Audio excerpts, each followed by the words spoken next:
tale commences with a man sprinting down the avenue, presenting himself as Ju In-gong. He clarifies that his parents bestowed upon him this name in hopes that he would become the world's hero. In Korean, he states his name literally signifies hero, a fact that resulted in endless mockery throughout his youth. But he never cared. Deep inside, he genuinely desired to be the champion of his own tale. He walks into a game shop and individuals whisper that he's finally come. He shrugs it off and informs the shopkeeper that the mocking must cease. Then he inquires if the game has come. The merchant replies that he anticipated Ju In-gong to appear and reserve a copy for him, Night Saga Re, the reimagining of the classic game Night Saga. The game, he clarifies, centers on the everlasting conflict between humans and demons. Participants can opt to be Locke, the human hero, or Zephyr Ranjaros, the demon monarch's second offspring, each with distinct objectives and routes. Ju In-gong remembers that he's conquered Night Saga more than 10 times since youth. He understands every character, object, place, and occurrence like the back of his hand. But this remake is something additional. This is the initial game launched after the surge of virtual reality systems in the market. Subsequently, returning to his flat, Ju In-gong takes a seat and arranges the setup. He inserts the chip into his complete dive helmet and connects it in the cartridge. As he lingers, humming with expectation, he suggests perhaps he ought to relax. Merely 8 hours of gameplay this evening. The instant he's transported into the game, he gazes up at the dazzlingly luminous ceiling, pondering aloud if the burden was triumphant. He notes that Night Saga consistently commences with the player awakening in a bed. That's the genuine start. But this occasion, something seems amiss. The physique he's in doesn't appear recognizable. Just then, a harsh voice calls out to inquire if he's still slumbering and urges him to get going because today's a hectic day. Ju In-gong wonders at how realistic the visuals are, indistinguishable from actuality. When he expresses this, a huge orc gazes at him puzzled and inquires what he signifies by graphics. Ju In-gong can't believe he's having a smooth dialogue with an NPC. He states the promotions never indicated anything like this. He inquires of the orc for his name, and the orc responds that he's Carrick. Carrick then addresses him, Prince Shutra, and instructs him to rush. Ju In-gong instantly acknowledges the name, Shutra Ignis, the Demon King's 9th offspring. He remarks that he didn't even have the chance to choose his character and ponders why the game compelled him into this position. Opening the status panel, he observes that he's level 1 and 14 years old. His statistics are shamefully low, just 5 in everything. He observes that even a typical NPC begins with 10s across the board. He reviews his skill list. One skill is named Conquest, and the other is Protagonist Setting Modification. The latter title makes him hesitate. He questions openly if it signifies precisely what it implies. Carrick interrupts, yelling at him to hurry up. He states he's got it and steps outdoors, astonished. What salutes him is an extended queue of orcs, extending out details. He inquires why the ambience seems like they're advancing into combat. Carrick disregards his remark and states they must proceed. There are Crimson Thunder orcs, creating difficulties. He informs him this will be his initial genuine conflict. Ju In-gong, perplexed, inquires where the tutorial is. Carrick clarifies that the Crimson Thunder orc clan has revolted, and collectively, with the 7th prince and 8th princess, they're going to assist in quelling the rebellion. Ju In-gong inquires why they're only bringing 10 individuals if it's a full-scale conflict. Carrick asserts he informed him yesterday that this was merely intended to be a watch. Ju In-gong queries whether he truly stated that, and Carrick gazes at him oddly, pondering why he's been behaving strangely all day. Opening his small map, Ju In-gong comments that he understood there'd be one. He's grateful. It makes maneuvering so much simpler, and he chooses to maintain it open indefinitely. He observes a concealed trail and contemplates if it's a component of an occasion. He informs Carrick that they're present. Route is path far too sluggish and claims he is aware of a shortcut. They commence the diversion, navigating their path through a woodland and ultimately ascending a precipice. Ju In-gong appears entirely out of puff, but before them lies a concealed area characterized by 2 massive stone entrances. Carrick appears astonished and inquires how Ju In-gong was aware of the location. He inquires if he's a sorcerer. Ju In-gong states he's not. The others observe how exhausted he appears, and he confesses he undervalued how poor his endurance would be, but he just wants to check if he can unlock the door. As he moves ahead, a golden glow surrounds him. He halts, pondering what's occurring. An alert appears. He's advanced. He wonders if he truly just acquired a level from strolling. Even more peculiar, all his attributes increased by 2 points. He mumbles that this is ridiculously flawed. The noise of breaking rock follows. Carrick inquires if they're relocating. Ju In-gong doesn't know what's within, but since he's not solitary, he states it ought to be controllable. He contemplates that a genuine protagonist doesn't perish when tumbling off a cliff, he receives an opportunity instead. They proceed through the yawning opening of the cavern. Carrick remarks it resembles a dwarf passage. Ju In-gong disagrees, stating dwarves aren't meant to be in this area. They're intended to reside in the demon domain. Carrick replies that they don't any longer, but long ago they did. Ju In-gong inquires Carrick if the dwarves all relocated, and Carrick answers that he doesn't know the complete tale, only the myths handed down through the orc lands. As they explore further into the cave, a shimmer catches their gaze. A heap of riches lies ahead, strewn with discarded arms and equipment. The orcs start hollering with enthusiasm, seizing whatever they can grasp, declaring that the dwarves must have abandoned some unbelievable treasure. Ju In-gong observes them go crazy, but stays motionless. He cannot utilize any of it. The tier prerequisites are far too elevated, and his miserable stats leave him barred from handling even the most fundamental items. He mumbles that they might as well hold on to the equipment anyway, and ponders how to hide it. Grabbing one, he states keep under his breath, and it disappears, tucked neatly into his collection. He assures himself that it functions just as anticipated. Touch the object, think the term, and it's his. Then his gaze moves to the minimap. A sudden group of red dots emerges on the outer boundary. He wonders if they signify foes and promptly alerts everyone to retreat. Without caution, a segment of the barrier fractures and explodes, propelling numerous orcs off their feet. Of the dirt emerges a towering figure, a Crimson Thunder orc. He proclaims that their coming was expected. His name is Kaichin, leader of the tribe. He roars a command to his warriors to eliminate them all. The conflict ignites. In disorder, orcs on Ju In-gong's flank are slain in surges. A few succeed in resisting, but they're outnumbered and outclassed. The conflict persists. Energy starts to change, always so marginally. Ju In-gong, observing from the back, contemplates whether it's worthwhile plunging in to grab a few kills and gain some experience. He creeps behind one of the crimson orcs confined in battle and lunges, striking with complete power. His swords break upon impact. Astonished, he gazes down at the shattered arms, understanding it was likely low-quality trash. The crimson orc directs its wrath at him. Ju In-gong panics and rushes, yelling, only to stumble on a stone and crash into the earth. Harm alert blinks, 14 health diminished. He still possesses 5 mana left, but now the crimson orc is approaching, prepared to deliver the fatal blow. Carrick reaches precisely on schedule, intercepting the assault. He yells at Ju In-gong, inquiring what he's up to and instructing him to shift, but Ju In-gong is immobilized, his whole body shaking. He reminds himself it's merely a game, but the terror feels too genuine. He doesn't want to perish, not in this manner. He announces that he's had sufficient for today and retrieves the menu, attempting to flee. He states the authenticity is overpowering, frightening. A look at his character sheet shows something surprising. His race is noted as Gandharvi. Even more peculiar, he possesses no active abilities, no logout choice either. He starts to fret, questioning if he's confined within the game. As he seeks for solutions, Kaichin fixes his gaze on him and starts chanting. A barrage of mystical assaults pours down, penetrating Ju In-gong's body. It surges through him, slamming him against a rock face. His sight starts to fade. He wheezes for air as his awareness diminishes. Unexpectedly, he discovers himself in an alternate realm, an emptiness, maybe inside his own consciousness. He inquires if this is the hereafter, persuaded that Kaichin completed him, but then a golden glow blossoms ahead. Female's voice reverberates in the shadows, proclaiming that he is tied by destiny to this realm. She instructs him to dominate and govern through complete domination. As she stretches her hands, Ju In-gong observes her heterochromatic eyes, 2 distinct colors gazing into him. Before you can inquire who or what she is, the light envelopes him entirely. Back on the combat zone, the green orcs persist in their effort. Kaichin shifts to bolster his fighters and ridicules the boldness of such a tiny faction to confront his clan. He determines that there's no purpose in prolonging matters. He directs his forces to butcher every final one of them. Ju In-gong stands up, perplexed. He ponders if he just underwent some sort of enlightenment. Kaichin observes him, standing, and requests to understand how he's still alive. A notification blinks in Ju In-gong's sight. Telekinesis level 1 obtained. He murmurs in skepticism, wondering when he even acquired that ability. Another shock strikes. His additional job is now recorded as Knight of Conquest. Kaichin shouts at his troops to concentrate all assaults on the boy. Carrick immediately understands what's occurring. He bellows that they must safeguard the prince at all expenses. No injury must occur to him. Ju In-gong remains motionless, gaze fixed to his position window. He states this course, this occupation, it never appeared in the initial game. He then thrusts his sword into the earth, earth, whispering that it feels like instinct, as if the understanding of it has always been within him. He anticipates, declaring that the strength of victory is the strength of monarchs. Elevating his voice, he summons the expression, "Under the monarch's flag." A golden glow swirls around him and spreads outward, surrounding the orc fighters. The enhancement takes effect. Orcs start yelling that they're brimming with power. They charge at the Crimson Thunder clan like a tidal surge. One orc strikes directly through an adversary's torso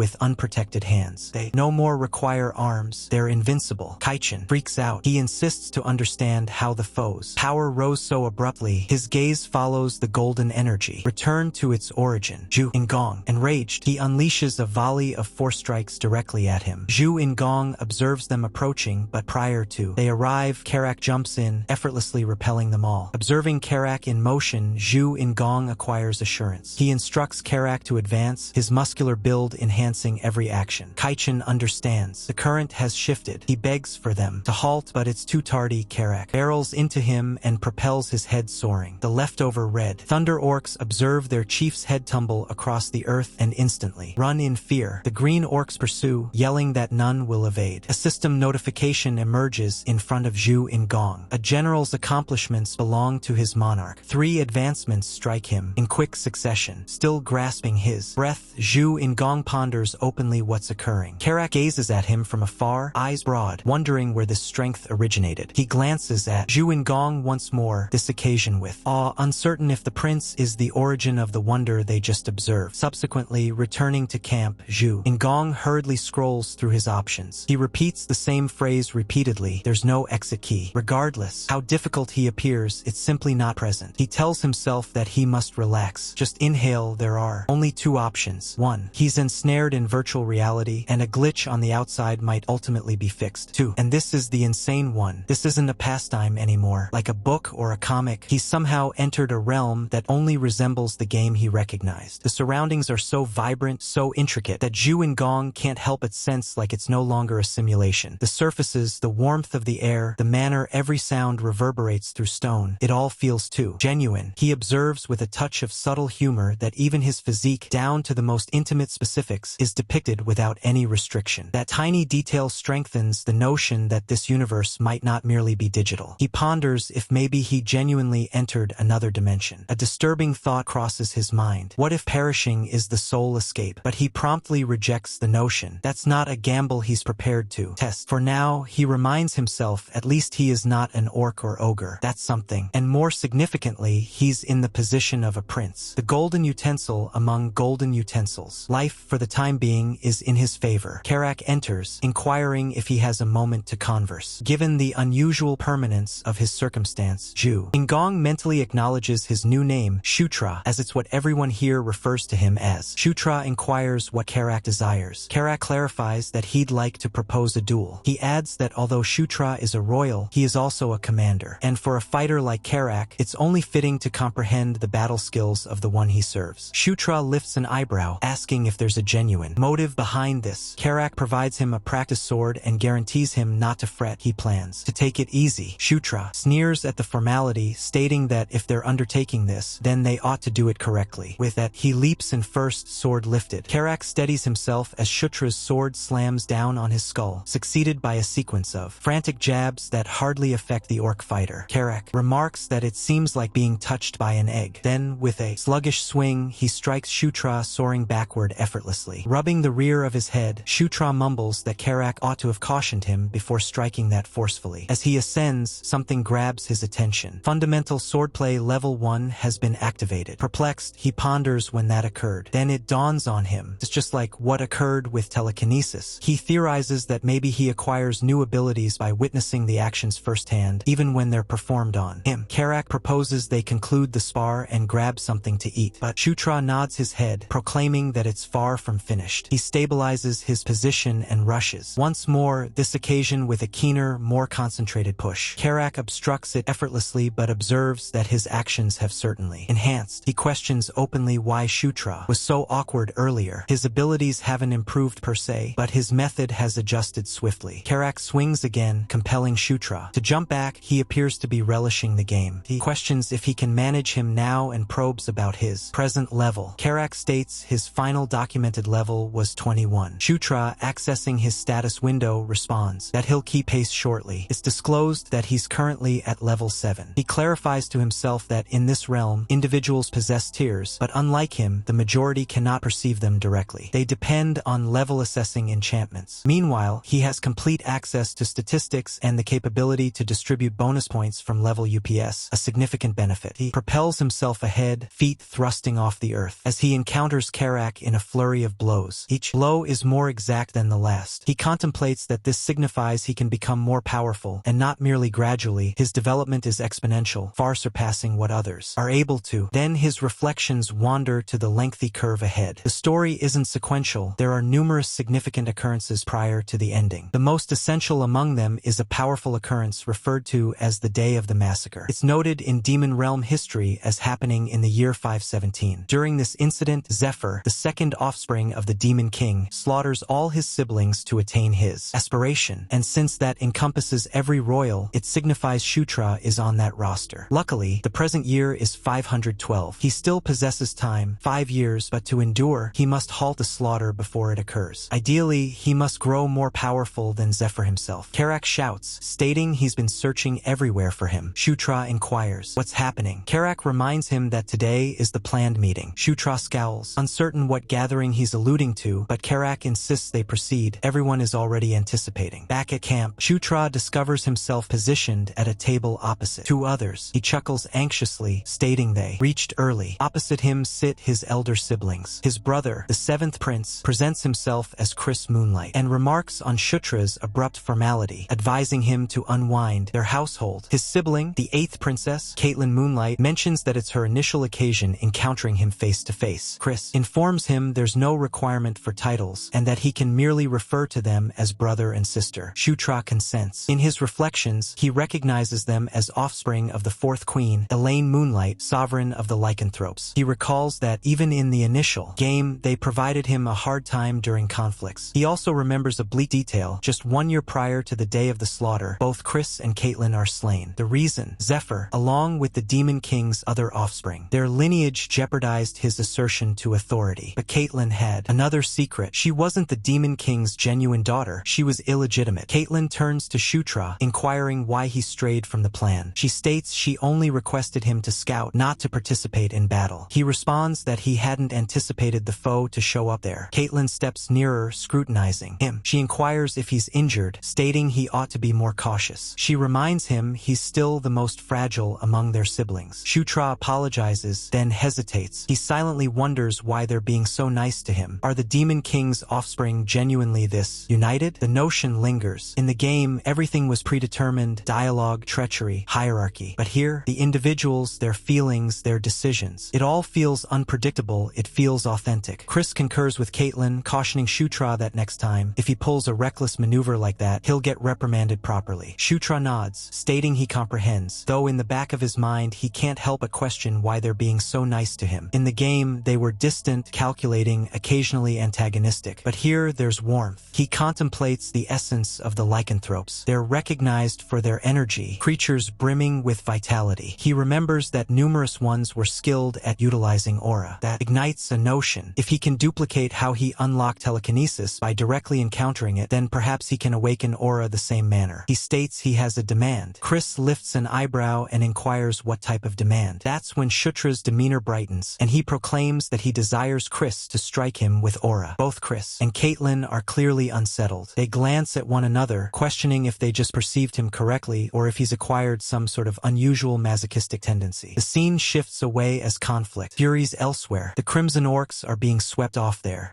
Green Orcs battling with them in full-scale conflict. Disorder engulfs the combat zone. A gigantic Crimson Orc abruptly strikes, not only at foes but at his own troops, bringing down anyone close. Several fighters try to overpower him, but he easily sends them off. One succeeds in cutting his limb, and the giant halts, gazing at the injury. Fury flickers across his visage. The perpetrator hardly has time to lament his error before he's diminished to a cloud of scarlet vapor. The shockwave from the strike propels the nearby warriors soaring. The Crimson Orc roars, insisting that not a solitary foe flee. He guarantees compensation to the individual who delivers the most slaughters. Strangely, the Green Orcs appear to listen to his statements, as if he's guiding them, not battling against them. Meanwhile, Shutra seems to be unresponsive. His thoughts wander into the dream world. There, he observes the enigmatic woman who emerged during his awakening. He inquires who she is, and looking around, inquires who the other murky figures are. Characters he doesn't identify from the game. The woman steps nearer but utters nothing. Her shape vanishes once more into brilliant light, compelling Shutra to cover his eyes. When he uncovers them, he's alert, returned to his chamber. He murmurs, pondering openly what sort of dream that was. Then a voice breathes near his ear. Carrick is next to him, chuckling in delight. Startled, Shutra leaps back, declaring that Carrick almost gave him a heart failure. Carrick responds that he appears fine enough, just puzzled why he implored his siblings to assault him. Carrick states he had been complaining for it and instructs him to observe the outcome. Sure enough, Shutra is now radiating a subtle glow of aura. If functioned, he states he can genuinely sense it. Carrick inquires if merely being struck by aura is sufficient to activate it. Shutra responds that it appears to assist, at least in part. Carrick then inquires if it was him, Shutra, who infused them with strength during the final conflict in the cave. Shutra nods, and Carrick merely states he comprehends now. Shutra redirects attention, inquiring if anything occurred while he was insensible. Carrick tells him that the primary force prevailed against the Red Orcs. Shutra lifts an eyebrow. He had presumed his siblings were dispatched to handle the danger. Carrick chuckles at the idea and states that's ridiculous. He inquires if Shutra realizes just how enormous the Red Orc clan is. Shutra inquires who directed the operation. Carrick responds that it was General Bondal. The title startles Shutra. Bondal is one of the most powerful fighters in the domain. Back when Shutra performed as Zephyr, Bondal had turned into one of his most reliable aides. That recollection ignites another awareness. Bondal doesn't become Zephyr's follower until the year 515. It's presently 512. That signifies Bondal is still independent. He hasn't committed to anyone yet. Shutra observes a golden chance. He understands Bondal's vulnerabilities, his favorite dishes, his desired incentives, his combat technique. Most crucially, he understands the secret to enlisting him, overcoming him in a contest. With this insight, he's assured that he can enlist Bondal before Zephyr ever receives the opportunity. It's a strong initial objective: create a devoted and strong follower of his own. Back at Caitlyn's retreat, Chris is able to be listened to shouting in astonishment. He insists to understand if Shutra truly attained the fundamentals of aura in merely one day. Shutra states that he invested all his level up points into aura, so this result should be anticipated. It's not even about focusing. Aura passively boosts all physical attributes, making it considerably more precious than telekinesis. Chris mumbles that it's absurd, then questions aloud if it has something to do with Shutra being a Gandharv. He inquires if Shutra can sketch a map of the districts they investigated. Shutra replies he likely can. While he doesn't possess a real map, he does have his minimap, which displays the arrangement in detail. He requests paper and pencil, and once provided with them, begins drawing. When he completes, Chris inspects the illustration and states it's even more precise than their present map. He refers to Shutra as a genius. Shutra chuckles humbly. Caitlyn notifies them that the Crimson Orcs they faced were eradicated, indicating the foe doesn't yet realize their districts have been uncovered. Chris observes that with this chart they can strategize a covert assault, but there's one additional duty they require from him. Shutra returns to the peaks. Carrick inquires if it's yet another reconnaissance operation. Shutra confesses it is. Ultimately, he's still the most feeble among his siblings. Carrick is just thankful that backup arrived, and Shutra gives acknowledgement to the accomplishments they recently attained. Carrick concurs, laughing. Ahead, they notice two individuals. Caitlyn, now draped in a garment, and another female. Shutra inquires what's happening and why Caitlyn is attired like that. She instructs him to lower his voice. She isn't aware of what this task entails, so she's going to trail him discreetly and only step in if it becomes perilous. The recognition, she asserts, must go exclusively to him. Shutra queries her reasoning, pondering if she's gullible or merely strangely encouraging, but he chooses not to decline her assistance. The other woman presents herself as Sarah, Caitlyn's assistant. Shutra acknowledges her courteously. Caitlyn instructs him to concentrate on surveying. They'll follow him subtly. He consents, and the team returns into the Dwarven Cavern network they had investigated earlier. As they advance, Carrick remarks that the chambers are oddly vacant. It appears as if everything of worth was removed. Shutra concurs it seems improbable that the dwarfs would abandon their riches. When he inquires about the arms they discovered previously, Carrick states they likely weren't deemed precious by Dwarven criteria. Shutra concedes that reasoning is logical. Unexpectedly, Carrick tenses. He states something is approaching. Shutra perceives it as well. He inspects the minimap and verifies a swarm is approaching approaching their direction. He opens his stock and smiles, stating he was prepared for this. He uncovers a gleaming, enchanted object arranged beforehand. He informs everyone to shut their eyes when he provides the cue. At the cavern's distant end, scores of beings appear. Arachnids, the dimensions of canines, creeping over the stones with large masses secured to their backs. Stone arachnids, beasts that flourish in shadowy surroundings, traveling in groups and equipped with toxins capable of immobilizing victims. Shutra provides the indication and throws the flash magic elevated. The instant it explodes, the cave bursts in dazzling golden illumination. The spiders shriek, astonished and immobilized. Shutra proclaims that illumination incapacitates them entirely. They're beings of darkness, after all. He instructs the squad to eliminate them. The fighters rush in, swords unsheathed. The arachnids try to resist, but they're utterly outclassed. The squad cuts through them effortlessly. Shutra observes with contentment. Another task managed, another stride ahead. Shutra hangs at the rear lines, remaining out of the direct confrontation while surveying the combat zone through his minimap. He magnifies on the clash, observing that rock spiders consistently move in packs, and each pack is directed by a solitary dominant leader. He recognizes it swiftly, bigger, more vicious, hidden further into the darkness. He instructs Karak to accompany him, clarifying that they're going to eliminate the boss directly. Karak indicates his comprehension, and the two advance through the battleground with keen concentration, maneuvering between combatants and penetrating through openings in the turmoil. Ultimately, the chief spider comes into sight, enormous, looming over the others, and already shrieking as it senses their arrival. Without reluctance, Karak jumps high and brings his hatchet down with complete strength on the creature's shell. To his astonishment, the assault does nothing. The edge rebounds off innocuously. Shutra winces and states that he overlooked. Its exterior is almost impervious. Hatchets won't function here. The vulnerability is flame, but regrettably, he still hasn't accessed any fire-related sorcery. Suddenly, the spider starts to disclose groups of tiny, flashing eyes, opening along its rear. Karak retreats in shock as the boss targets him. The enormous being begins rushing. Shutra panics and whispers that flame is the sole method, but he lacks any. Just at that moment, Caitlyn's voice interrupts from behind, directing him to lift his sword. He acts as instructed, and fire abruptly surrounds the blade. Shutra, gasping, astonished, and inquires if she's employing sorcery. She verifies it, inquiring if the spell will be adequate. From behind, she directs her power into him, serving as mystical assistance. The leader spider leaps. As it approaches, Shutra prepares himself. The instant the dust rises from the collision, he explodes. Out of the mist, rushing ahead, he climbs the spider's limb and, merging his newly enchanted blade with his fundamental swordsmanship, he calls out the technique. Burning blade. The flame-infused blade starts cutting into the creature's dense armor, leaving luminous red lines across its hide. The arachnid screams, its form enveloped in fire as Shutra keeps cutting. The fire devours it entirely. Then the radiance strikes him. Recognizable golden glow, indicating several level advancements. Alerts flicker across his sight, and his rank rises to 9. He yells in enthusiasm. Caitlyn inquires if he's fine and what that illumination was. He pauses, then asserts it's a sort of gift, nothing to fret about. She inquires whether it's a present linked to being a Gondar VA. He confirms. She then inquires how he managed the rock spider so effectively. His actions were too exact to be simple conjecture. He replies that he studied them in a book. In reality, he battled them numerous times while playing the game, and every action they took was etched into his muscle memory. Karak abruptly shouts for his focus, stating he discovered something. They stroll over and reveal a concealed door. They shove it open and enter a softly illuminated room. Shutra halts. He identifies the arrangement immediately. It's a dwarf-style town gateway. Karak inquires if he understands what it is, and Shutra responds that he has a hunch. The symbols are gnomish, and while he never met one acting as Zephyr, he did as the human champion. He clarifies that it likely triggers when imbued with magic. He informs Caitlyn it appears to be a teleportation apparatus. She inquires if he's certain. Sarah, examining the structure, states it corresponds with Shutra's hypothesis. Caitlyn ponders if they can ascertain the endpoint. Sarah clarifies that there could be some engravings close by. Karak gestures to a wall, remarking on some subtle etchings. They all assemble around. The script is unknown to the majority of them. Karak inquires if Caitlyn can comprehend it. She claims she can't. Sarah also confesses she's baffled. Then, Shutra astonishes everyone by reciting it aloud. He states that it designates itself as Ziska Mountain's portal number 2, linked to portal number 3. Mid-phrase, he halts, pondering how he's even capable of comprehending it. A system notification verifies what just occurred. He's obtained the dwarven script manuscript ability. He can now read the tongue fluently. He's amazed by how simple it was and recognizes that even languages can be gained through experience here. Carrick, wide-eyed, inquires if he truly perused that. Shutra replies affirmatively, seemingly he is able to now. Caitlin urges him, inquiring when he discovered how to do that. Sarah questions what the engraving states at the bottom. Shutra clarifies that the portal triggers when charged with magic and proposes Caitlin give it a try. She inquires why he doesn't accomplish it himself. He evades stating the genuine reason he can't utilize magic and merely states he's still awkward with spellcasting. Caitlin advances and starts directing energy into the portal. The sphere fixed in the middle throbs with gentle azure illumination, intensifying until it broadens outward. A displayed picture emerges, an aerial chart of the mountain chain. They can view their present position distinctly, along with Portal 3 in the distance. They conjecture that this could be where the dwarves are currently concealing themselves. Carrick observes that the Crimson Orc primary force is positioned just past these mountains. Shutra concurs. This is their opportunity to attack first. Caitlin suggests they should pause here and deliberate the subsequent actions later. Return to camp. Chris welcomes them with enthusiasm, declaring that Shutra truly is a fortunate charm. Shutra attempts to divert it, stating it was merely coincidence, but can't halt the sting of his brother's forceful commendation, both literally and emotionally. Chris then mentions that if there's anything Shutra desires, he should voice it. As his brother and leader, he'll do anything for him. Shutra replies it's alright, but Chris persists. He states a reward is deserved and rejection would let him down. Shutra inquires if even a somewhat unreasonable request would be satisfactory. Chris laughs and instructs him to inquire. Shutra inhales and states that he wishes to master the Beast God Fist. Chris halts briefly. Shutra clarifies that because of his rank, weapons are not an option, but abilities, that's distinct. The Beast God Fist is a mythical combat technique transmitted through the lycanthrope royal lineage, an S-rank battle method. He realizes it's a great deal to request and states he'll comprehend if Chris declines. He bows his head slightly and mentions he anticipated as much. But Chris, after a moment, consents to instruct him, although not the hidden techniques. That's out of bounds. Instead, he proposes to instruct him in aura, stating it ought to be more than sufficient as a present. Shutra is briefly at a loss for words. Chris confuses the quiet for discontent and inquires if he's sad. Shutra promptly replies that he's delighted, ecstatic even. Chris grins warmly, puts a hand on his shoulder, and states that from this point forward, aside from Caitlin, he wants to regard Shutra as a genuine younger sibling, not merely in title but in bond. Shutra contemplates Chris's proposal, acknowledging to himself that it's a remarkably genuine gesture. It holds significance, but more than that, it's not an unwise notion. He consents without reluctance. The two clasp hands strongly, confirming the beginning of something fresh. Caitlin appears satisfied, her grin understated but sincere. Shutra declares that from this point forward, they ought to collaborate and collaborate effectively. Partnership is created, not constrained by promises or royal orders, but by something far more pragmatic. Shared interest and confidence. For now, it's a typical coalition, but he understands it has the capacity to evolve into something much more powerful. The setting changes, slicing away to the rugged summits close to Portal 3, profound within the Ziska Mountains. There, situated among the stones, rests a Crimson Orc outpost. Inside one of its pavilions, a group of orcs discuss. One mentions that the foe likely didn't arrive here aiming for her particularly. Another sneers, inquiring what their magnificent princess is even doing here. Bound securely and muffled, the sixth princess, Felicia Doomblade, remains with an expression of icy rage in her eyes. Meanwhile, Shutra examines his stat sheet. His attention hovers on his charisma stat, now his least. He observes that when he began advancing, every statistic rose by 2 points with each level. But lately, charisma only appears to rise by 1. He ponders why that is. In the initial game, charisma and looks were distinct. Appearance determined how appealing a character appeared, while charisma assessed how effectively others reacted to them. How convincing, how motivating. Makes sense, he concludes. His advancement has been steady, and overall he's acquiring strength quicker than many. More urgent, however, is that he's nearing level 10. In the game, attaining level 10 unlocked a new level for distinctive skills. For Locke, it improved the selected one. For Zephyr, it reinforced Descendant of Darkness. Shutra theorizes that reaching level 10 might enhance one of his own distinctive abilities. It's a moment he's looking forward to. Carrick enters, declaring that arrangements are finished and inquiring if Shutra is prepared to depart. Shutra responds that he is. Carrick, in an unusually joyful tone, states that he appears to be in a pleasant mood and inquires what occurred. Shutra merely states it's nothing. Outside the orc units remain at attention, prepared and anticipating. Shutra provides the indication, and the journey commences. They return toward the mountains, traversing the rough landscape to go back to the cavern containing the gateway. Within,